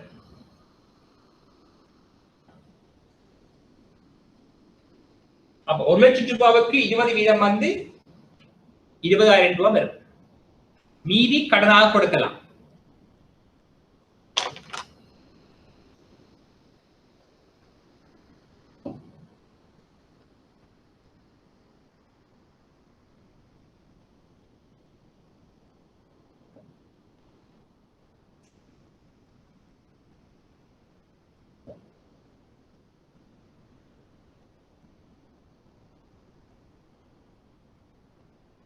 ஆகவே கவனிங்கோ, ஏ என்ற வங்கியினால் வழங்கப்பட்ட கடன் 80,000. ஏனென்று சொன்னால் 20,000 ரூபாய் காசு ஒதுக்கி வீதமாக போயிருக்கிறீங்க. காசு ஒதுக்கி வீதம் இங்க கவனிங்கோ, இந்த காசு ஒதுக்கி வீதம் வந்து நாங்கள் 6 சொல்லி குறிப்பிடுவோம். 20 வீதம். 20 வீதம் என்று சொன்னால் 20 வீதம் என்று சொன்னால் 1 ரூபாய்க்கு எவ்வளவா இருக்கும்? 1 ரூபாய்க்கு எவ்வளவு பார்ப்போம் நாங்கள். R சமன்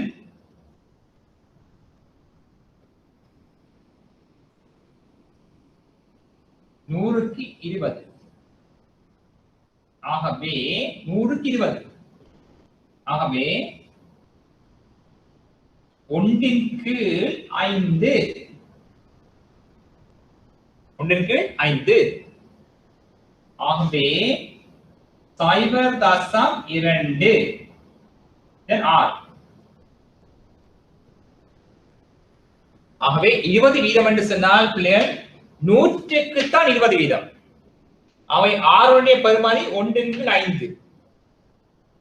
இதனை சுருக்கணும் என்று சொன்னால் 0.2 0.2 0.2 then R உடைய பெருமதி. R உடைய பெருமதி காசொதுக்கு வீதம் 20 வீதம் என்று சொல்லி குறிப்பிட்டால் R உடைய பெருமதி 2. உங்களுக்கு தெரிய வேணும் அந்த சந்தைய பார்த்தீங்கன்னு சொன்னால் வங்கித்துறை சொல்றது bank sectors. There are so many banks in the sectors. So அந்த பல்வேறுபட்ட வங்கிகள் ஒன்றிணைந்து தமக்கு வருகின்ற ஆரம்ப வாய்ப்புகளை போல் பல மடங்கு கடன்களை வழங்கும். எனவே இந்த ஏழு வங்கியினால் வழங்கப்பட்ட கடன் இன்னும் ஒரு வங்கிக்கு போய் சேரும். ஆரம்ப வாய்ப்பா போய் சேரும். தெரியுமா? பார்த்துட்டீங்க. பாருங்கள், பி என்ற வங்கி நான் குறிப்பிட போறேன். பி என்ற வங்கி, பி என்ற வங்கி இந்த 80,000 ரூபாய் பி என்ற வங்கிக்கு ஆரம்ப வாய்ப்பா வர போகுது.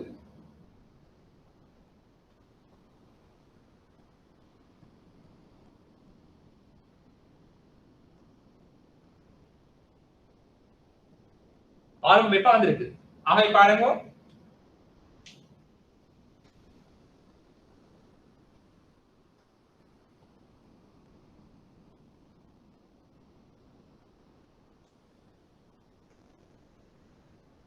ஆகவே இந்த 80,000 ரூபாய் இந்த பிஎன் வங்கிக்கு ஆரம்ப வாய்ப்பா வருது. ஆகவே இங்கு 20 வீதம் வந்து 16,000. இதற்கு 16,000 ரூபாய் காசுக்கு 16,000 ரூபாய்.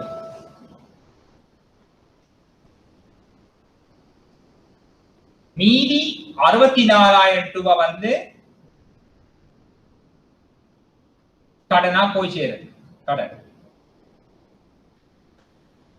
இந்த கடன் இன்னும் ஒரு வங்கிக்கு ஆரம்ப வாய்ப்பா போய் சேர போகுது.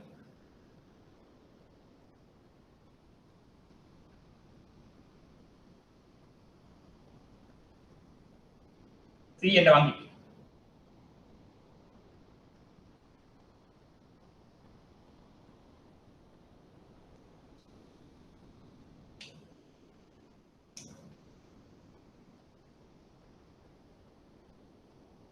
ஆகவே இவ்வாறு 1,00,000 ரூபாய் என்ற ஆரம்ப வாய்ப்பு பல்வேறுபட்ட வாய்ப்புகளை உருவாக்குது. 80,000, 64,000 சொல்லி நிறைய வாய்ப்புகளை உருவாக்குது.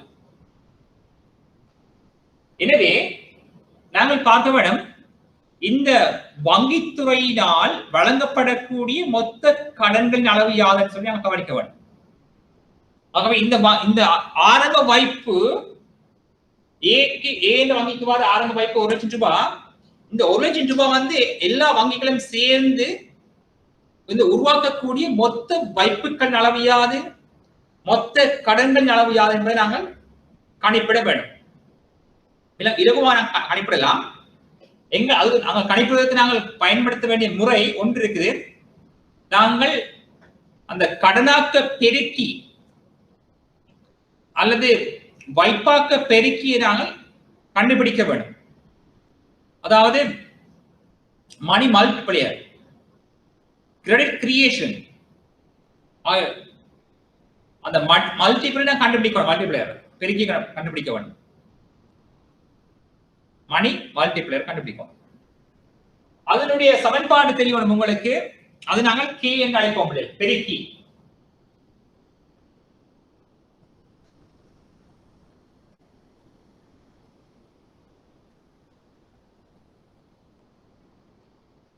கடனாக்க பெருக்கி என்று சொல்லலாம் பிள்ளை, அல்லது வாய்ப்பாக பெருக்கி என்று சொல்லலாம், டிபாசிட் மல்டிபிள் சொல்லி அழைக்கலாம் நாங்கள், அல்லது பணமாக்க பெருக்கி என்று அழைக்கலாம், மணி மல்டிபிள் அழைக்கலாம், பெருக்கி. அதான் அழைப்போம் வந்து கே என்று சமன்பாட்டால் அழைப்போம். கே கே கே என்பது 1 கீழ் r. கே என்பது 1 கீழ் r. கே என்பது 1 கீழ் r. உங்களுக்கு தெரியும் கே 1 கீழ் r எவ்வளவு தெரியும்? இங்க தரப்பட்டது ஒதுக்கு வீதம் எவ்வளவு? 20 வீதம். 20 வீதம் சொன்னா r பெறுமதி வந்த பிள்ளை 1 கீழ் 5 அல்லது 0.2. ஆகவே 0.2 போடுங்க. 2 போடலாம். ஆகவே k சமன் 1 கீழ் போட்டா k உடைய பெறுமதி 5 ஐந்தாம் ஆட்சி மணி. k உடைய பெறுமதி 5. அல்லது இப்படியும் போடலாம், அல்லது 1 கீழ் 1 r உடைய பெறுமதி 1 கீழ் 5. r உடைய பெறுமதி 2 சொல்லி அழைக்கலாம், அல்லது 1 கீழ் 5 அழைக்கலாம். 1 கீழ் 5 போடலாம் ஒன்றும். ஆகவே 1 கீழ் இதை நீங்கள் மைனஸ் மாத்தினா 5 கீழ் 1 வரும். ஆகவே 5. k உடைய பெறுமதி வந்து 5. அதனுடைய கருத்து என்னன்னு சொன்னார்களே கவனிங்க. அந்த பணவாக்க பெருக்கியுடைய பெறுமதி 5 என்று சொல்லி அழைத்தால் அதனுடைய கருத்து, இந்த வங்கிக்கு வந்த வைப்புகள் 1 ரூபாய் என்று சொன்னால் அது 5 மடங்கு கடன்களை உருவாக்கும், அல்லது 5 மடங்கு கடன்களை அல்லது வைப்புகளை உருவாக்கும். வங்கிக்கு வருகின்ற ஆரம்ப வைப்புகளை போல் 5 மடங்கு வைப்புகளை உருவாக்குவதனையே நாங்கள் வைப்பாக்க பெருக்கி என்று சொல்லி அழைப்போம் இல்லையா நாங்கள். ஆகவே இந்த பெருக்கியின் கேயுடைய பெறுமதி 5 காணப்படுவதனால் வைப்பாக்க பெருக்கி 5. ஆகவே வந்த வைப்பு வந்து 1 ரூபாவாக காணப்பட்டால் அதனுடைய மொத்த வைப்பு எண்ணிக்கை 5 காணப்படும் எங்களுக்கு. ஆகவே நாங்கள் இனி கவனிக்க வேண்டும், மொத்த வைப்பாக்கத்தை நாங்கள் கணிப்பிட போறோம். மொத்த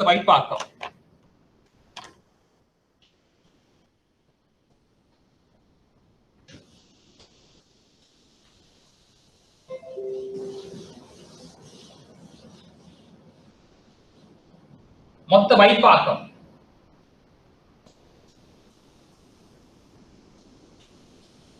எங்களுக்கு தெரியும் கேயுடைய பெறுமதி 5. மொத்த வைப்பாக்கம்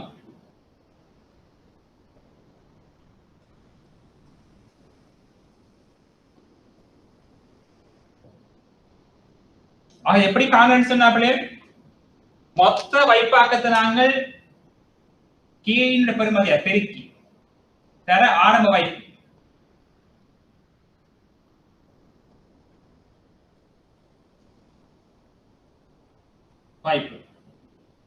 வைப்பாக்க பெருக்கியை நாங்கள் ஆரம்ப வைப்பால பெருக்க போறோம். அப்ப 5 தர ஆரம்ப வைப்புகளுக்கு வந்து 1 லட்சம்.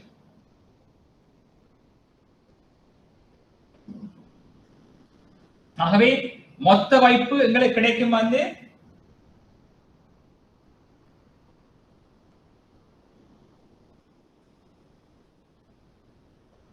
இப்படி கிடைக்கும். எங்களுக்கு 1 லட்சம் வந்து 5 மடங்கால் பெருக்கப்படும். ஆகவே 5 லட்சம் கிடைக்கும். உங்களுக்கு 5 lakhs கிடைக்கும்.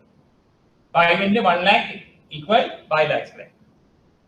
ஆகவே மொத்த வைப்புகள் 5 லட்சம் கிடைக்கும். மொத்த வைப்பு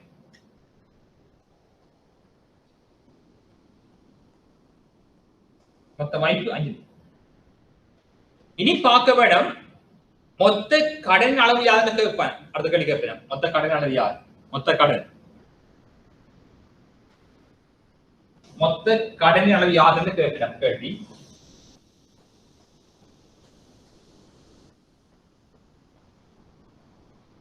மொத்த கடன் அளவு யாது? மொத்த கடன் அப்படி காணலாம்னு சொன்னா நீங்கள் மொத்த வாய்ப்புகளில் இருந்து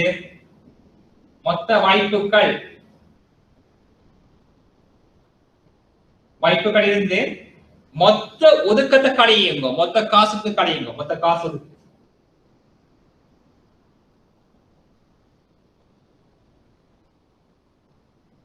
ஒதுக்கம். ஆக உங்களுக்கு தெரியும் மொத்த வாய்ப்புகள் எவ்வளவு? 5 லட்சம்.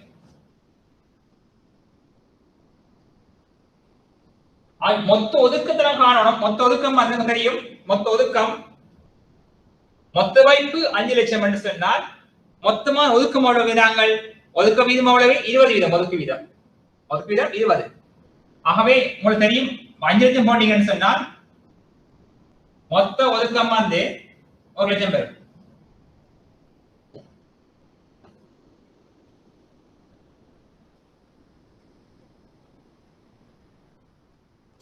ஆகவே மொத்த ஒதுக்கம் வந்து 1 லட்சம். ஆகவே மொத்த கடன் யாது? மொத்த கடன் யாருன்னு சொன்னாலே 4 லட்சம் மொத்த கடனா இருக்கு. மொத்த கடன் வந்து 4 லட்சமா இருக்கு. ஆகவே கவனிக்க வேண்டும், மொத்த கடனாக்கம், மொத்த பணவாக்கம் வர, மொத்த கடனாக்கம் வர. மொத்த கடனாக்கம் பாருங்க, மொத்த கடனாக்கம் வந்து 4 லட்சம். ஆகவே இது பணவாக்கம் மாற்றம் அடையும். மொத்த வைப்பாக்கம் என்று சொன்னாலே 5 லட்சம். ஆரம்ப வைப்பை நாங்கள் அந்த பெருக்கியால பெருக்க வேண்டும். மொத்த கடன் சொல்லி கேட்டாங்கன்னு சொன்னால் மொத்த வைப்பிலிருந்து மொத்த ஒதுக்கத்தை கழிக்கலாம்.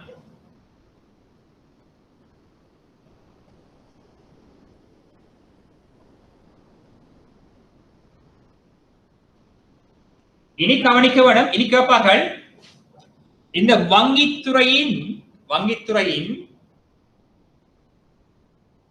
இறுதி 5 தொகை யாதுன்னு கேட்கலாம். இது வந்து வங்கியுடைய ஆரம்ப 5 தொகை. ஒரு வங்கியுடைய ஆரம்ப 5 தொகை. வங்கித்துறையின் 5 தொகை என்று கேட்டால், இறுதி 5 தொகை என்று கேட்டால் நாங்கள் புதிய ஒரு 5 தொகை கொடுப்போம். புதிய 5 தொகை நாங்கள் கொடுக்க வேண்டியது. அப்ப வங்கித்துறையின் 5 தொகையை நாங்கள் குறிப்பிடுவோம் என்று சொன்னால்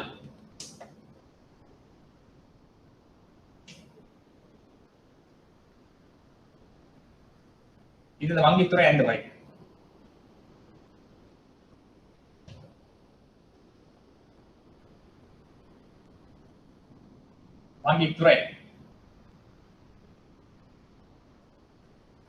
வங்கித்துறை சொல்லாமலே அல்லது இறுதி 5 தொகை சொல்லலாம். இறுதி 5 தொகை. ஆகவே மொத்த வாய்ப்பு எவ்வளவு? 5 லட்சம். வாய்ப்புகள்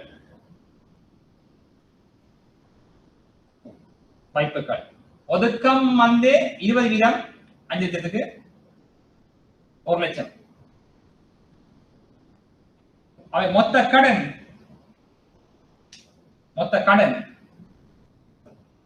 4 லட்சம் மொத்த கடன்.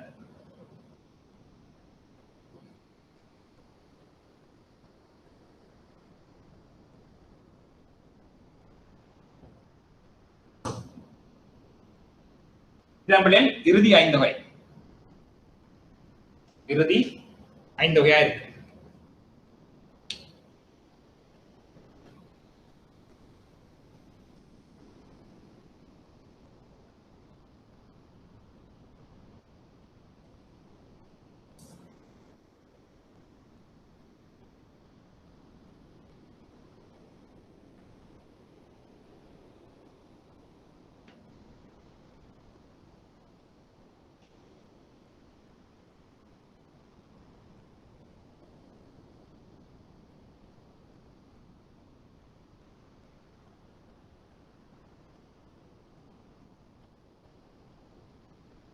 ஆகவே கவனிக்க வேண்டும், ஆரம்ப 5 தொகை வந்து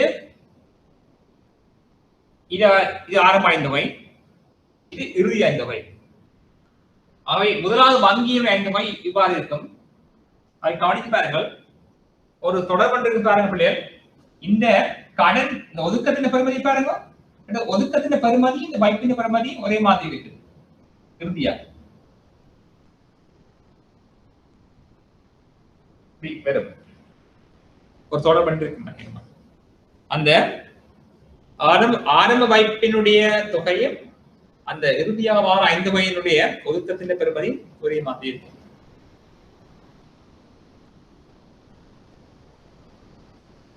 ஆகவே இதர்களில் வங்கி துறையில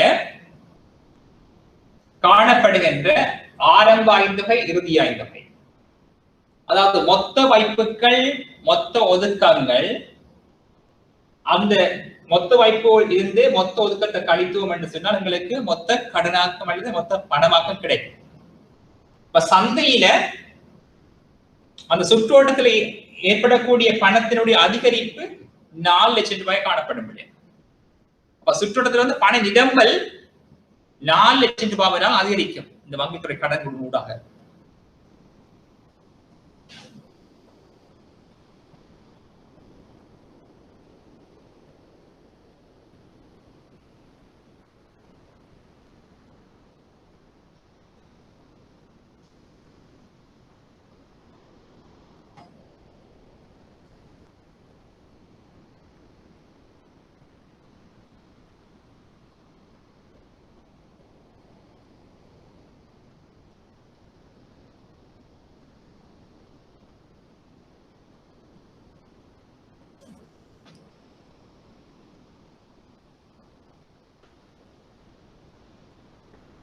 ஆகவே இதை நீங்கள் விளங்கிவிக்க வேண்டும். இதை நீங்கள்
கவனிப்ப பிள்ளைகள் இன்னொரு விடயத்தை நாங்கள் பார்ப்போம் தொடர்ச்சியாக. இதுல இருந்து இப்ப உங்களுக்கு தரப்பட்ட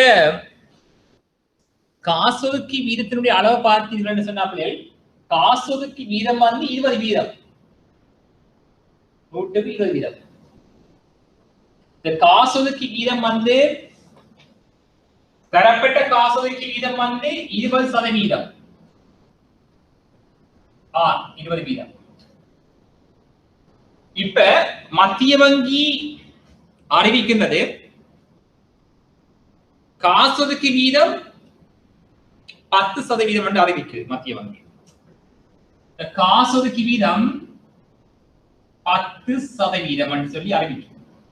காசோலைக்கு வீதம் குறைவடைகிறது. காசோலைக்கு வீதம் குறைவடைந்தால்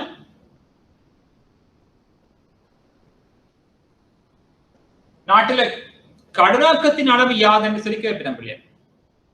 அது நாட்டில பணநிரம்பில் ஏற்படும் மாற்றம் யாது, பணநிரம்பில் ஏற்படக்கூடிய தாக்கம் என்ன, அதாவது பணநிரம்பில் எவ்வாறு மாற்றம் அடையும் சொல்லி கேள்வி கேட்கலாம். காசோலைக்கு வீதம் 20% இருந்து 10% குறைவடைகின்ற பொழுது நாட்டினுடைய கடனாக்கம் எவ்வாறு மாற்றம் அடையும் என்று சொல்லி கேள்வி கேட்கப்படலாம். அப்ப இலகுவான விடயங்களை நாங்கள் கவனிக்கலாம். உங்களுக்கு தெரியும், காசோலைக்கு வீதம் 20 10 மாற்றம் அடையுது. மாற்றம் அடைஞ்சால் உங்களுக்கு தெரிய வேணும், வாங்க இது பார்த்தீங்கன்னு சொன்னால் இதை பாருங்க, 10% மாற்றம் அடையுது. அப்ப எங்களுக்கு தெரியும் 6 மாற்றம் அடைய போகுது. அப்ப 6 எப்படி எழுதலாம் என்று சொன்னால், இது 10% சொன்னா பிள்ளையர் இங்க எழுதலாம்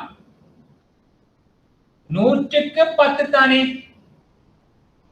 ஆக இப்படி எழுதலாம், 110 சொன்னா இது வெட்டங்கோ 1/10 அல்லது 0.1.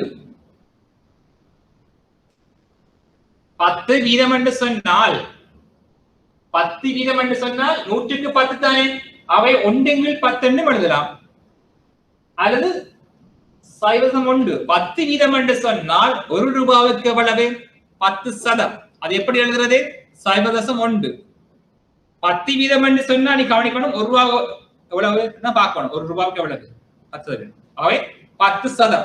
அதை எப்படி எழுதலாம், 10% வந்து நாங்கள் 10 cents. அப்ப 0.1 தான் 10%. 10%. 1 ரூபாவுக்கு 10% எவ்வளவு, 0.1 அல்லது 10/1. பெருக்கி இவ்வாறு மாற்றம் அடையும் பெருக்கி. ஆகவே R என்பது உங்களுக்கு தெரியும், K என்பது 1/6 மாற்றம் அடைய போது, மாற்றம் அடைய போது 0.1 அல்லது இது வந்து 1/10.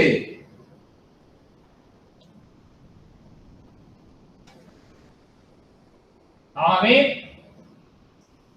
1/10. அப்ப 6 பதிலா நீங்கள் எவ்வளவு போடலாம், 0.1 போடலாம் அல்லது 10/1 போடலாம். அப்ப K என்பது 1/0.1. அப்ப எங்களுக்கு R பெறுமதி 0.1. ஆகவே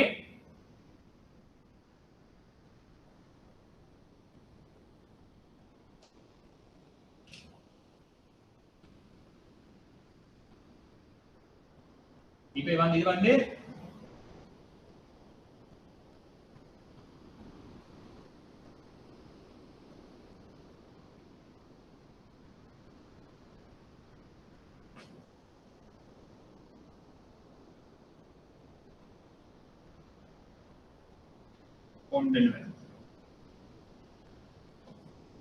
இப்படி பார்த்தா நீங்க 10 விட வைப்பீங்க. இதை பார்த்தீங்கன்னு சொன்னா 10/1 10 விட வைப்பீங்க. அப்ப கேயுடைய பெறுமதி 10 மாற்றம் அடைவீங்க. எப்படின்னு சொன்னால் தெரியும், R வந்து 0.1.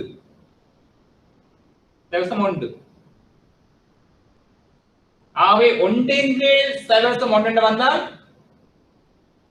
அப்போ வந்தா K வந்து 10 மாற்றம் அடையும். K 10. 1/0.1 அது சொல்லிட்டா 10 வரும். 10 சொன்னா உங்களுக்கு தெரிய வேணும், இந்த வைப்பானது ஆரம்ப வைப்பு 10 மடங்காக அதிகரிக்கும். 10 மடங்காக மொத்த வைப்பு உருவாகும். ஆரம்ப வைப்புகளை போல் 10 மடங்கு மொத்த வைப்புகள் உருவாகும். ஆகவே உங்களுக்கு தெரியும், K வந்து தெரியும் உங்களுக்கு 10. K தெரியும் 10. K 10. ஆகவே மொத்த வைப்பு எவ்வளவு,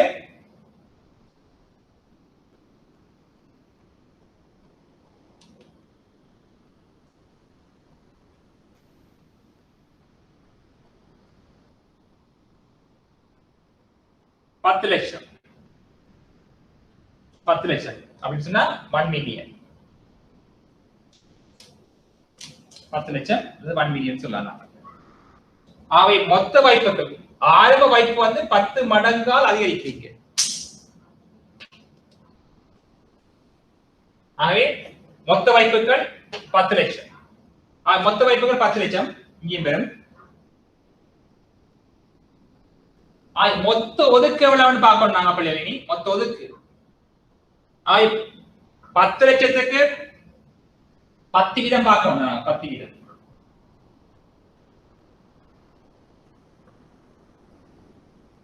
10 வீதம் 10 லட்சத்துக்கு 10 வீதம் வந்து 1 லட்சம் பெறும் ஒதுக்கம்.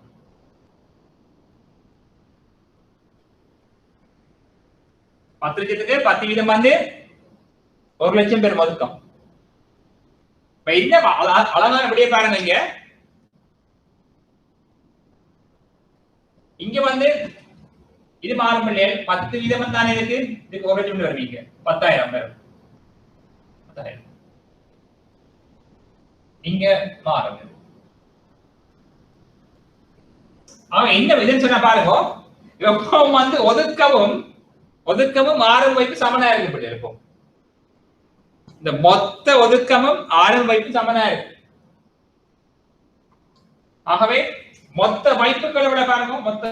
மொத்த வாய்ப்புகள் 1 லட்சம் 10 லட்சம் 10 லட்சம் மொத்த ஒதுக்கம் 1 லட்சம். மொத்த கடன் எவ்வளவு பாருங்க 9 லட்சம். 9 லட்சம் வந்து மொத்த கடன்.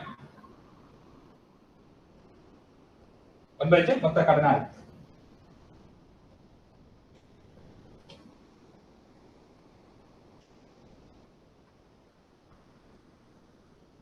இதே மொத்த கடன் 9 லட்சம்.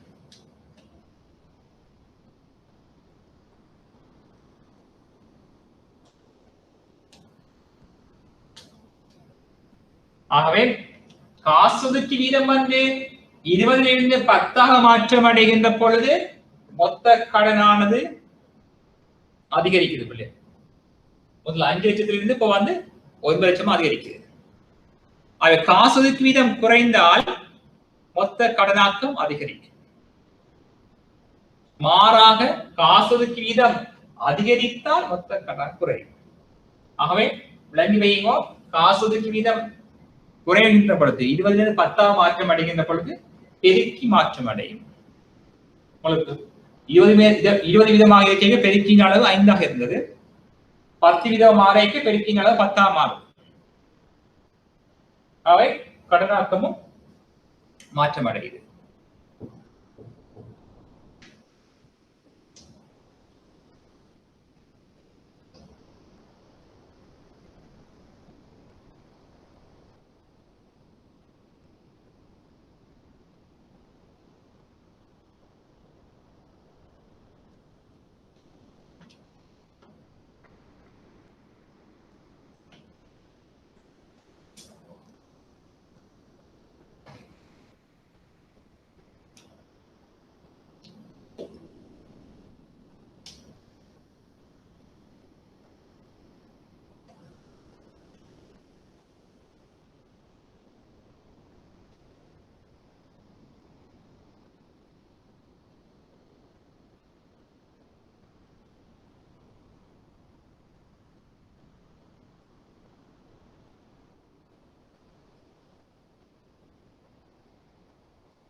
ஆகவே பெருக்கியினுடைய பெறுமதி மாற்றம் அடைகின்றது. பாத்தீங்களா?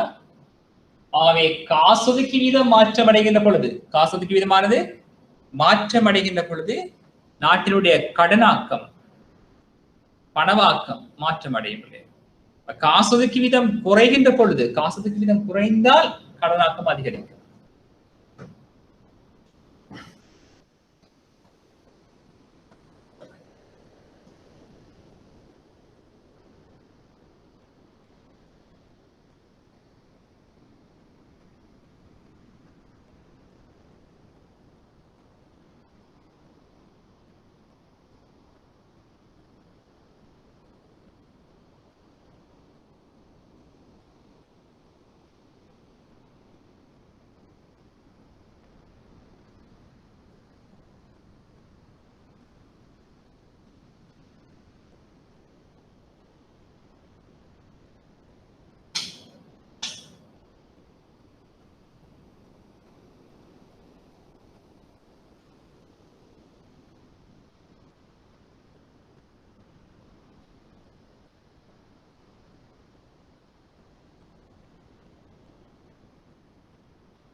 ஆகவே நல்ல பிள்ளைகளே, நீங்கள் இந்த விடயத்துல வந்து அதிகமான அக்கறையை நீங்கள் எடுத்து பரீட்சையில வந்து நல்ல பெருமையை அடைய வேண்டும் என்று சொல்லி நாங்கள் வாழ்த்துகின்றோம். அப்ப இது தொடர்பான மேலே விவரங்களை நாங்கள் உங்களுக்கு இமெயில் ஊடாக வந்து நாங்கள் உங்களுக்கு தெரியப்படுத்துவோம். உங்களுக்கு கிடைக்கக்கூடிய வகையில் நாங்கள் நடவடிக்கை மேற்கொள்வோம். ஆகவே வந்து பிள்ளைகள் விளங்கிக் கொள்ள வேணும். அந்த காசு ஒதுக்கி வீதம் தெரியணும், பெருக்கி தெரியணும் பிள்ளைகள். காசு ஒதுக்கி வீதம் தெருவினம் அந்த நாங்கள் பெருக்கி கண்டுபிடிக்கலாம் பிள்ளைகள். கண்டுபிடிச்சா நாங்கள் நாட்டில் மொத்த கடனாக்கம், பணவாக்கத்தை நாங்கள் மொத்த ஒதுக்குங்கள், மொத்த வைப்பாக்கத்தை நாங்கள் கண்டு கொள்ளக்கூடிய மாதிரி இருக்க முடியாது.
நல்லது பிள்ளைகளே, நாங்கள் மேலும் உங்களுக்கு சில கையேடுகள், அதாவது உங்களுக்கு ஷேர் பண்ணுவோம். அதை நீங்கள் பார்க்கலாம்.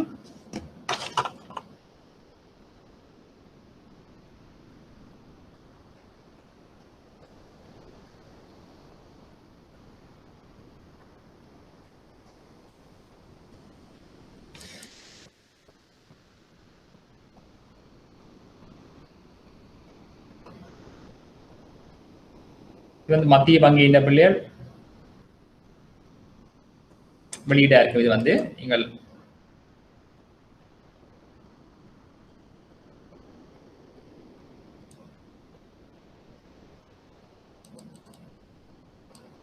அதை வந்து பிள்ளை கவனிங்க, நீங்க இதை வாசிக்கலாம். நீங்க இலங்கை நாணய கொள்கையை மேற்கொள்வது மற்றும் மத்திய வங்கி தொழில் பற்றிய அம்சங்கள் பிறந்த பிள்ளைகள் கடந்த நிகழ்காலத்துல வந்து இந்த மாதிரி நாணய கொள்கை வந்து எவ்வாறு போறன்னு சொல்லி எவ்வாறு மாற்றம் அடையன்னு சொல்லி இதை குறிப்பிடப்பட்டிருக்குது. நீங்க வாசிக்கலாம். நீங்க இதுல பாத்தீங்கன்னு சொன்னா மத்திய வங்கியில நாணய கொள்கை எவ்வாறு மாற்றம் அடைந்திருக்குது. இது வந்து இந்த குறிப்பிட்ட 2020ஆம் ஆண்டு அளவுல வெளியிடப்பட்டிருக்குது. இந்த பணவீக்கத்தை வந்து ஒரு சிங்கிள் டீல்ஸ் கொண்டு வரப்பட்டிருக்கு. அதாவது ஒற்றை எண்ணுக்குள்ள வந்து கொண்டு வரப்படுது. 2 எண்ணில இருந்து ஒரு எண்ணுக்கு வந்து இந்த பணவீக்கம் வந்து கட்டுப்படுத்தப்பட்டிருக்கு.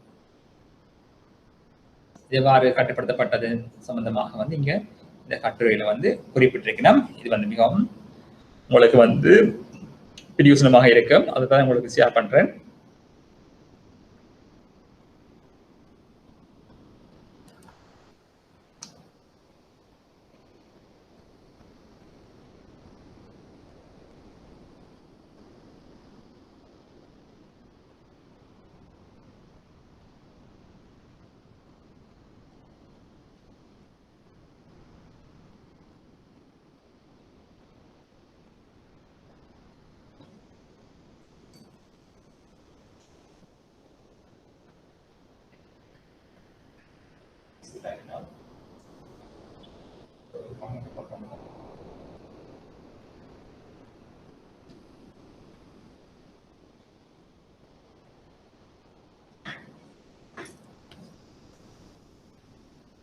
ஆகவே இதை பாருங்க, இதை பார்த்தீங்கன்னா உங்களுக்கு தெரியும். இதை வாசிக்கலாம் உங்களுக்கு.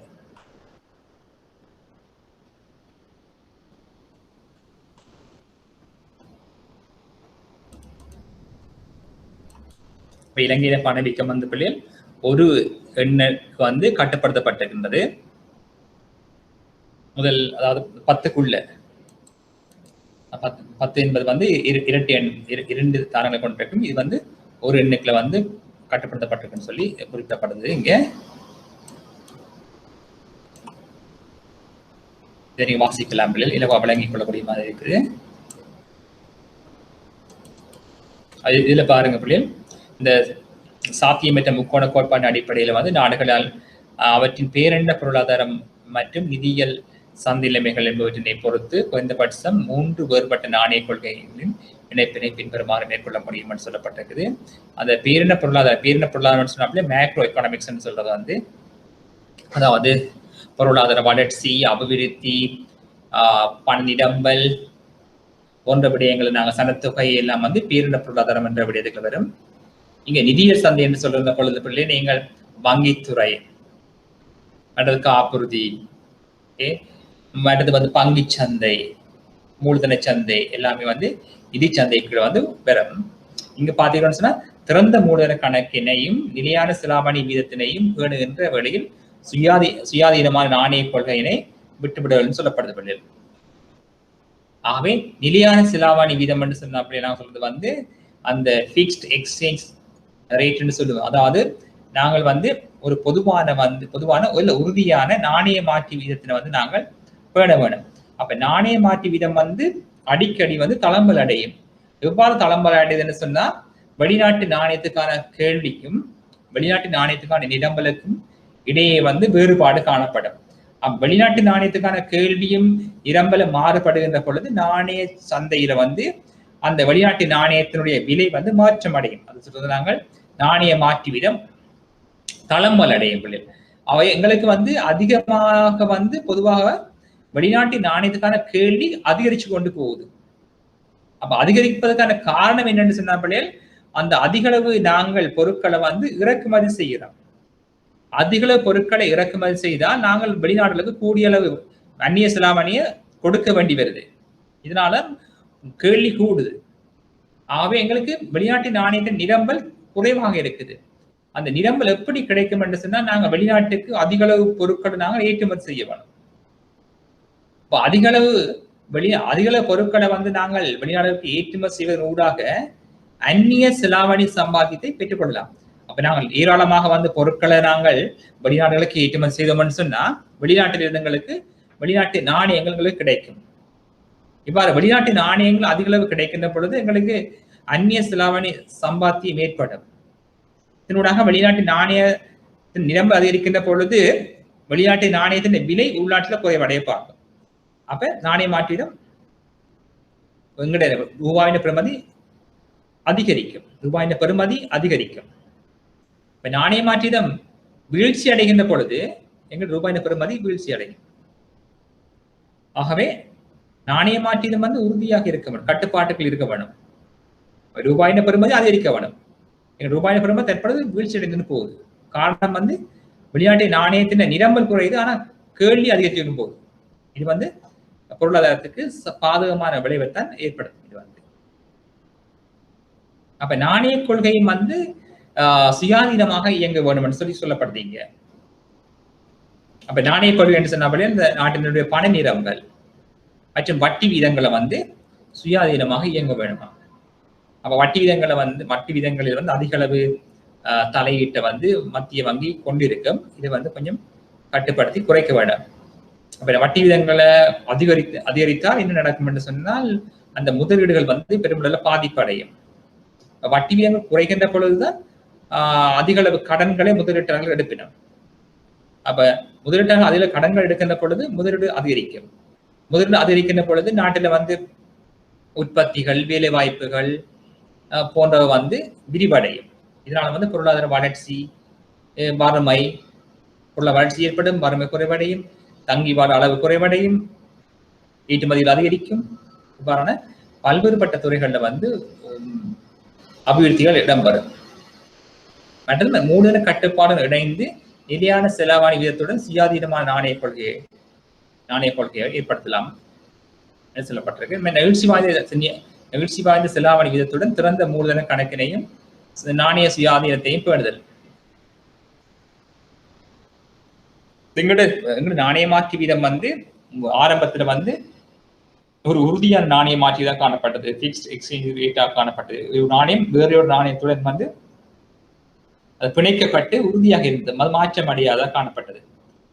பிறகு பின்னர் வந்து 2001ஆம் ஆண்டு காலப்பகுதியில வந்து ஒரு முகாமை செய்யப்பட்ட நாணய மாற்று வீதமாக காணப்பட்டது. பின்னர் வந்து ஓப்பன் மார்க்கெட் பிறகு வந்து ஃப்ரீ ஃப்ளோட்டிங்காக காணப்பட்டது. அதாவது இந்த மத்திய வங்கி தலையீடின்றி தானாக வந்து நாணய மாற்றீதம் வந்து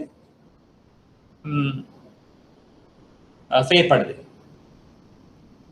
77ஆம் ஆண்டுக்கு முன்னர் வந்து உறுதியாக காணப்பட்டது. பிறகு 2001ஆம் ஆண்டு வரை ஒரு முகாமை செய்யப்பட்ட நாணய மாற்றீதம் காணப்பட்டு, பிறகு வந்து 2001ஆம் ஆண்டுக்கு பின்னர் வந்து ஃப்ரீ ஃப்ளோட்டிங் எக்ஸ்சேஞ்ச் ரேட்டாக காணப்பட்டது. அதாவது நாணய மாற்றீதம் வந்து பூரணமாக கேள்வியான நிலம்பலால் தீர்மானிக்கக்கூடிய வகையில மத்திய வங்கி தலையீடின்றி செயற்படும் நிலைமை காணப்படுகின்றது. அவ்வாறு இருந்தாலும் சில மத்திய வங்கி மேற்பார்வைகள் அந்த நாணய மாற்றத்தில் காணப்படும்.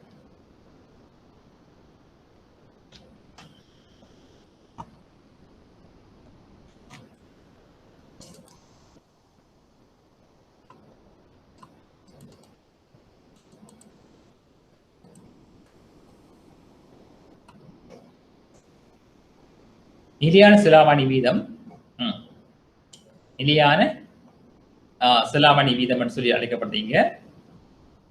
இங்க வந்து 1950ஆம் ஆண்டு காலப்பகுதியில நடுப்பகுதியில 70 வரையான பெரும்பாலான காலப்பகுதியிலும் இலங்கையில வந்து அந்த நாணய மாற்று வீதம் வந்து உறுதியாக காணப்பட்டது.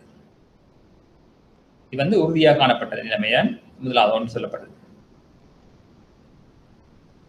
அதாவது சில நாட்டு நாணயம் வந்து ஏனைய நாட்டு நாணயங்களுடன் வந்து உறுதியாக பிணைக்கப்பட்டு காணப்பட்டிருந்தது. அதாவது மாற்றம் அடையாத வகையில வந்து அதனுடைய பெறுமதி வந்து நிலையானதாக காணப்பட்டது.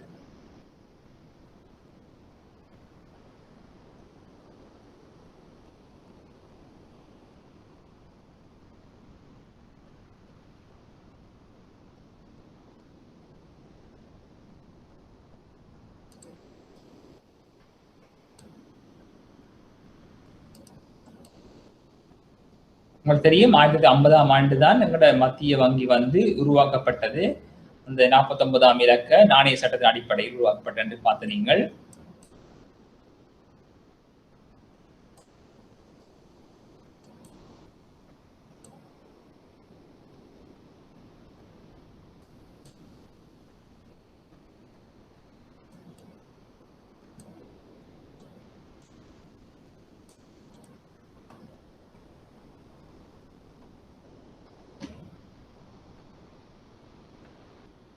உங்களுக்கு தெரியும் 1977ஆம் ஆண்டு முகாமை செய்யப்பட்ட மிதக்கும் செலாவணி வீத அமைப்பு வந்து அறிமுகப்படுத்தப்பட்ட வரை வந்து தொடர்ந்து நிலையான நாணய மாற்று தான் காணப்பட்டதாம்.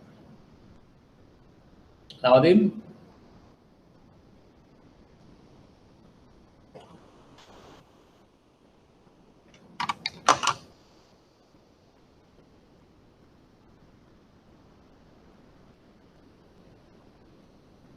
பாருங்க 1950களில் விரைவாக அமல்படுத்தப்பட்ட பிரிட்டன் வூட்ஸ் உடன்படிக்கையின் கீழே வந்து நிலையான செலாவணி வீத முறைமையை ஆக்குவதாகும். பன்னாட்டு நாணய முறை 1970 தொடக்க பகுதியில் அது முடிவடையும் வரை இலங்கையினால் பின்பற்றப்பட்டது. இலங்கையில் நிலையான செலாவணி வீத முறைமையானது 1970 முகாமைப்படுத்தப்பட்ட மிதக்கும் செலாவணி வீத அமைப்பு அறிமுகப்படுத்தப்படும் வரை தொடர்ந்தது. இதை நீங்கள் பார்த்துக் கொள்ளலாம் பிள்ளைகள். மத்திய வங்கியின் வெளியீடாக காணப்படுகிறது.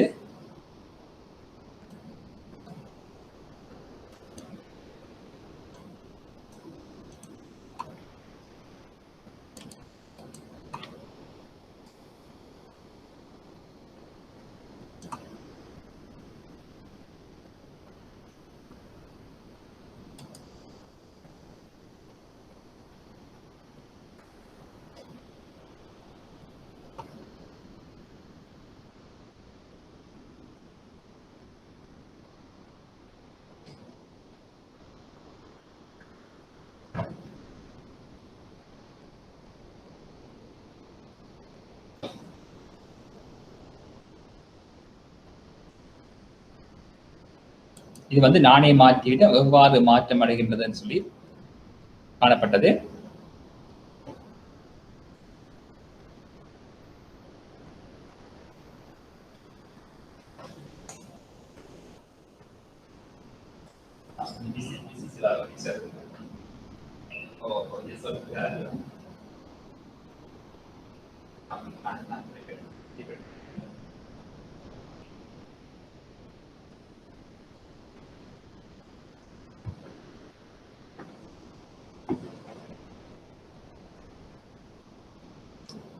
இதை வந்து நாங்கள் நிலையானதாக காணப்பட்டது. ஆரம்பத்தில் நிலையான நாணய மாற்றி வீதம், பிறகு வந்து முகாமை செய்யப்பட்ட நாணய மாற்றி வீதம் காணப்பட்டது.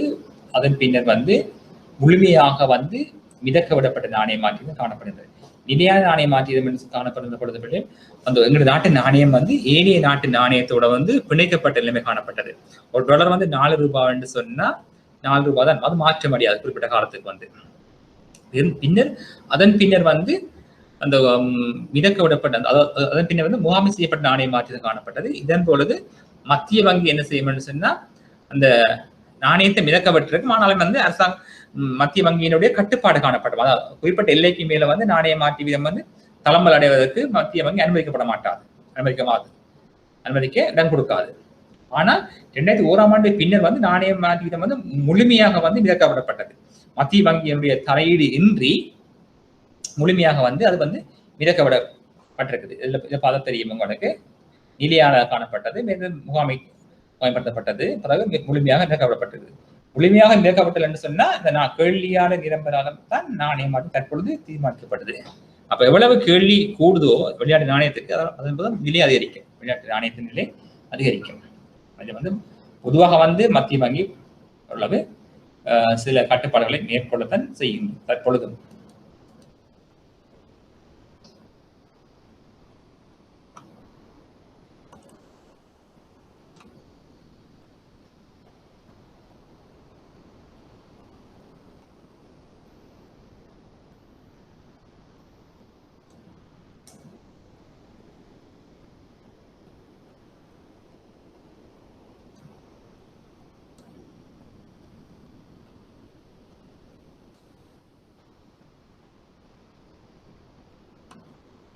இதுல பாத்தீங்கன்னு சொன்ன அப்படியே 1977 வரை வந்து இலங்கையால் பின்பற்றி வந்த நிலையான செலாவணி வீத அமைப்பு கைவிடப்பட்டதன் காரணமாக வந்து இந்த தலைமுறை விடப்பட்ட நாணய மாற்றி வீதம் அல்லது மாமிசைப்பு நாணய மாற்றி வீதம் கொண்டுவரப்படுது.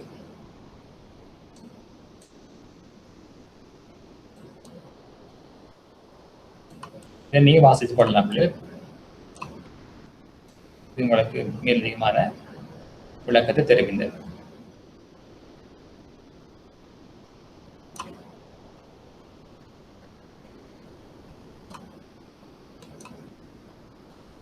இதை நீங்கள் பார்த்து வைங்க. இது வந்து பேரண்ட முன்மதியுடைய கண்காணிப்புன்னு சொல்றது வந்து பிள்ளைகள் இலங்கையினுடைய நிதியியல் சம்பந்தமாக வந்து இங்க தரப்பட்டிருக்குது. இது மீது மத்திய வங்கியினுடைய வெளியீடு பெறப்பட்டது.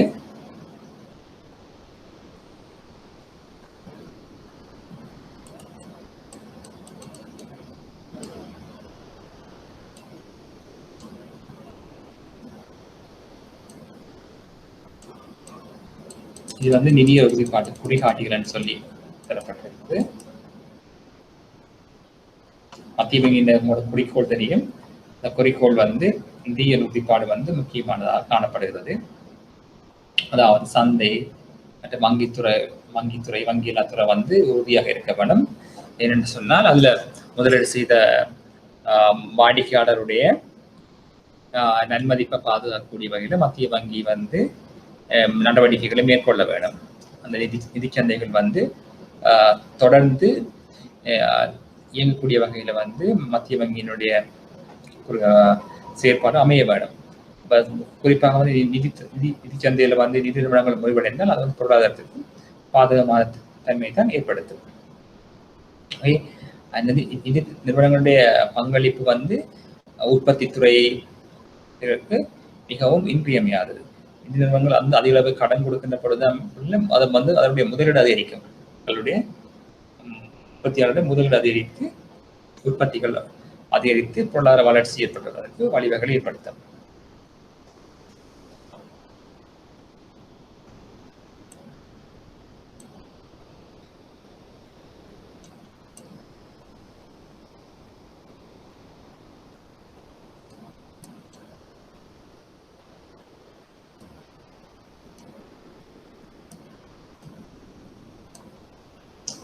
இதை அறிஞ்சிருக்கோம். நீங்கள் வங்கிகளுக்கு இடையிலான அழைப்பு பணச்சந்தை என்று சொல்லி இருக்கக்கூடிய இந்த வங்கிகளுக்கு இடையான அழைப்பு சந்தை என்று சொன்னா உங்களுக்கு தெரியும். இந்த குறித்த ஒரு வங்கி கிளை என்ன இருக்குமென்னு சொன்னோம்னா, அந்த குறித்த வங்கி கிளையில வந்து குறிப்பிட்ட நேரத்துல வந்து குறிப்பிட்ட பணம் இல்லாமல் போகலாம். அதாவது குறித்த வாடிக்கையாளர் வந்து குறிப்பிட்ட அளவு தனது வங்கியில வெப்பிட்ட பணத்தை வந்து திடீரென்று கேட்கலாம். அதாவது அதிக அளவான பணத்தை வந்து அவர் வங்கியில் வைப்பிட்டிருந்தால் திடீரென்று வைப்பு செய்த வாடிக்கையாளர் அதிக பணத்தை திருப்பி கேட்கின்ற பொழுது வங்கிகளில் வந்து போதிய பணம் இல்லாத சந்தர்ப்பத்தில் உடனடியாக அந்த குறித்த வங்கி தனது அருகில் உள்ள வங்கியில போய் கடன் எடுக்கலாம்.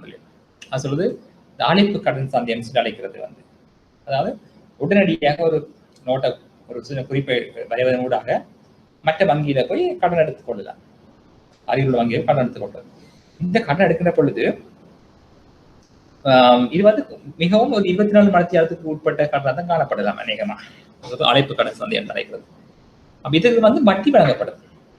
அதாவது மிகவும் குறுகிய காலத்தன்மை தான் கொண்டிருக்கு. வந்து அவர் சந்தையில வந்து திரவத்தன்மை இழக்கின்ற பொழுது அந்த உடனடியாக திரவத்தன்மையை வந்து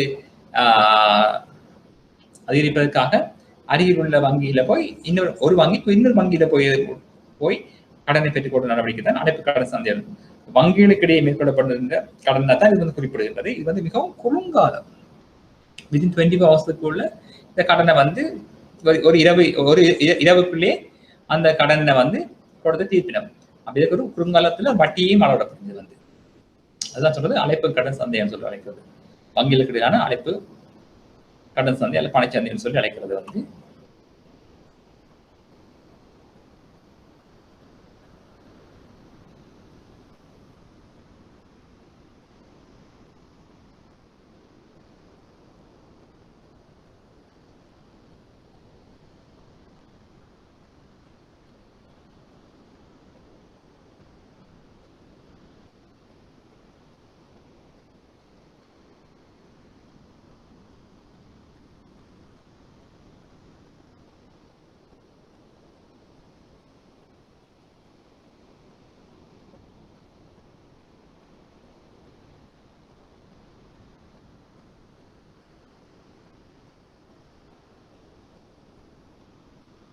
இந்த வங்கியில்லா நிதி நிறுவனம் சொல்லி நாங்கள் பொதுவாக குறிப்பிடுகின்ற போது, அதாவது நடைமுறை கணக்கினை கொண்டிராத வங்கிகள் அல்லது நிதி நிறுவனங்கள் நாங்கள் சொல்வது வங்கியில்லா நிதி நிறுவனங்கள் சொல்லி அழைக்கப்படுகிறது. அதாவது நடைமுறை கணக்கினை கொண்டிருக்காத நிதி நிறுவனங்களை நாங்கள் சொல்றது வந்து வங்கியில்லா நிதி நிறுவனங்கள். இந்த வங்கிகள் வந்து அல்லது இந்த நிறுவனங்கள் வந்து கடனாக்கத்தை வந்து மேற்கொள்ள முடியாததாக காணப்படும். அவை கடனாக்கத்தினை மேற்கொள்ள முடியாத நிதி நிறுவனங்களைத்தான் நாங்கள் சொல்வது வங்கியில்லா நிதி நிறுவனங்கள் என்று சொல்லி நாங்கள் அழைக்கின்றோம்.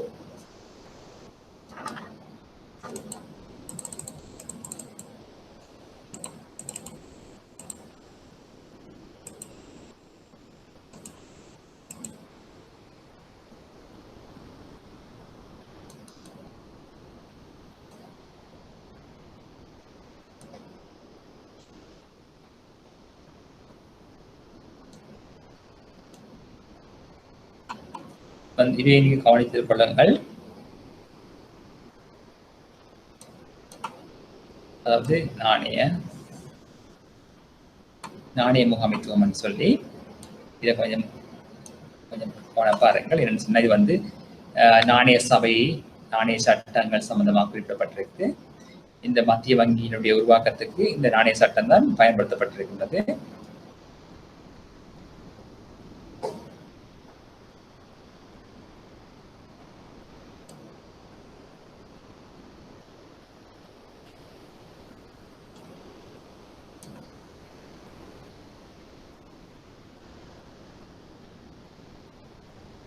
அதாவது மத்திய வங்கி தான் இந்த நாணயத்தை வெளியிடுவதற்கான ஏகபோக உரிமையை கொண்டிருக்கின்றது. அப்ப இந்த நாணயத்துல வந்து மத்திய வங்கியினுடைய அங்கீகாரம் இருப்பதால் வந்து இவர் சட்ட ரீதியாக வந்து பொதுமக்கள் அனைவராலும் கொடுக்கல் வாங்கலுக்கு வந்து ஏற்றுக்கொள்ளக்கூடியதாக காணப்படுகின்றது. அப்ப இந்த மத்திய வங்கியினுடைய அங்கீகாரம் இருப்பதனால தான் இந்த நாணயத்துக்கு வந்து பெறுமதி வந்து அந்த நம்பிக்கை இருக்குது மக்கள் மீது. மக்கள் பணத்துல வந்து நம்பிக்கை கொண்டிருக்கிறோம். அப்ப நம்பிக்கையினை கட்டி காப்பது வந்து மத்திய வங்கியினுடைய நோக்கங்கள்ல முக்கியமாக காணப்படும். பணம் என்று சொன்னா அந்த பணத்துல பொதுமக்கள் ஒரு நம்பிக்கை வச்சிருக்க வேண்டும். அதாவது போலிகளை வந்து உருவாக்க முடியாத அளவில் வந்து சிறப்பியல்பான தன்மைகள் அந்த நாணயம் வந்து கொண்டிருக்க வேண்டும். நீண்ட கால வாழ்நாள் தன்மையை கொண்டிருக்க வேண்டும். இது வந்து சாதாரணமாக வந்து நாணயத்தினுடைய நல்ல நாணயத்தினுடைய சிறப்புகள் பண்புகளை நாங்கள் அவதானிக்கக்கூடியதாக காணப்படாது. வடிவமைப்பு சம்பந்தமாகவும் குறிப்பிடப்பட்டிருக்கிறீங்க. நாணயம் என்று சொன்னா இலகுவில் வந்து போலிகளை உருவாக்க முடியாத இருக்க வேண்டும். மற்றது ஒப்பீட்டு ரீதியில வந்து நாணயங்கள் வந்து அருமைத்தன்மை வாய்ந்தாமல் இருக்க வேண்டும். சில நாட்டு நாணயத்தை பார்த்தீங்கன்னா சில நாடுகள்ல வந்து இந்த பணத்துக்கு பெறுமதி போதாது, பெறுமதி இருக்காது. அப்ப சில பொருட்கள விலை வந்து அதிகமாக காணும். சில நாடுகள்ல வந்து சில அபிவிருத்தி நாடுகள் இல்லை, அபிவிருத்தி நாடுகள்ல வந்து சில பேருடைய சம்பளம் வந்து மில்லியன் கணக்கில் போகும். என்னன்னு சொன்னா ஒரு பொருள் பாண்டினுடைய விலை வந்து $1,00,000 அப்படி இருக்கு. சொல்லக்கூடாது, இந்த அமெரிக்க டாலர்ல வேற அந்த வேறு நாடுகள்ல $1,00,000 அப்படிதான் போகும். எங்க வந்து அதிக பணவீக்கம் இருக்கு. நம்ம வந்து பொருட்கள் நாணயத்துக்கு பெறுமதி இருக்காது. ஆகவே இந்த நாணயம் சொன்னா நாணயத்துக்கு வந்து இந்த பெறுமதி அதிகமா இருக்க வேண்டும். அது வந்து அந்த நாணயம் அருந்தலாக இருக்க வேண்டும், பற்றாக்குறையாக இருக்க வேண்டும். உங்களுக்கு தெரியும், அபிவிருத்தி நாடுகளை பார்த்தீங்கன்னு சொன்னா டாலர் இருக்குது, பவுண்ட் ஸ்டெர்லிங் பவுண்ட் இருக்குது. அப்படின்னு சொல்லி பார்க்க வந்து அதுக்கு வந்து சிங்கப்பூர் டாலர் இருக்குது, கேரியர் டாலர் இருக்குது. அப்ப அவைக்கு அந்த நாட்டு நாணயத்துக்கு மிகவும் அதிகமான கேள்வி காணப்படுது. என்னன்னு சொன்னா அந்த பொருளாதாரத்துல வந்து பொருளாதாரம் உறுதியா இருக்குது. ஆகவே அது வந்து சர்வதேச சந்தையில பயன்படுத்தப்படும் நாணயம் மக்கள் அனைவரும் ஏற்றுக்கொள்ளக்கூடிய மாதிரி இருக்குது. ஆகவே அந்த நாட்டின் நாணயத்துக்கு வந்து அதிகம் கேள்வி காணப்படுது உலக ரீதியில வந்து.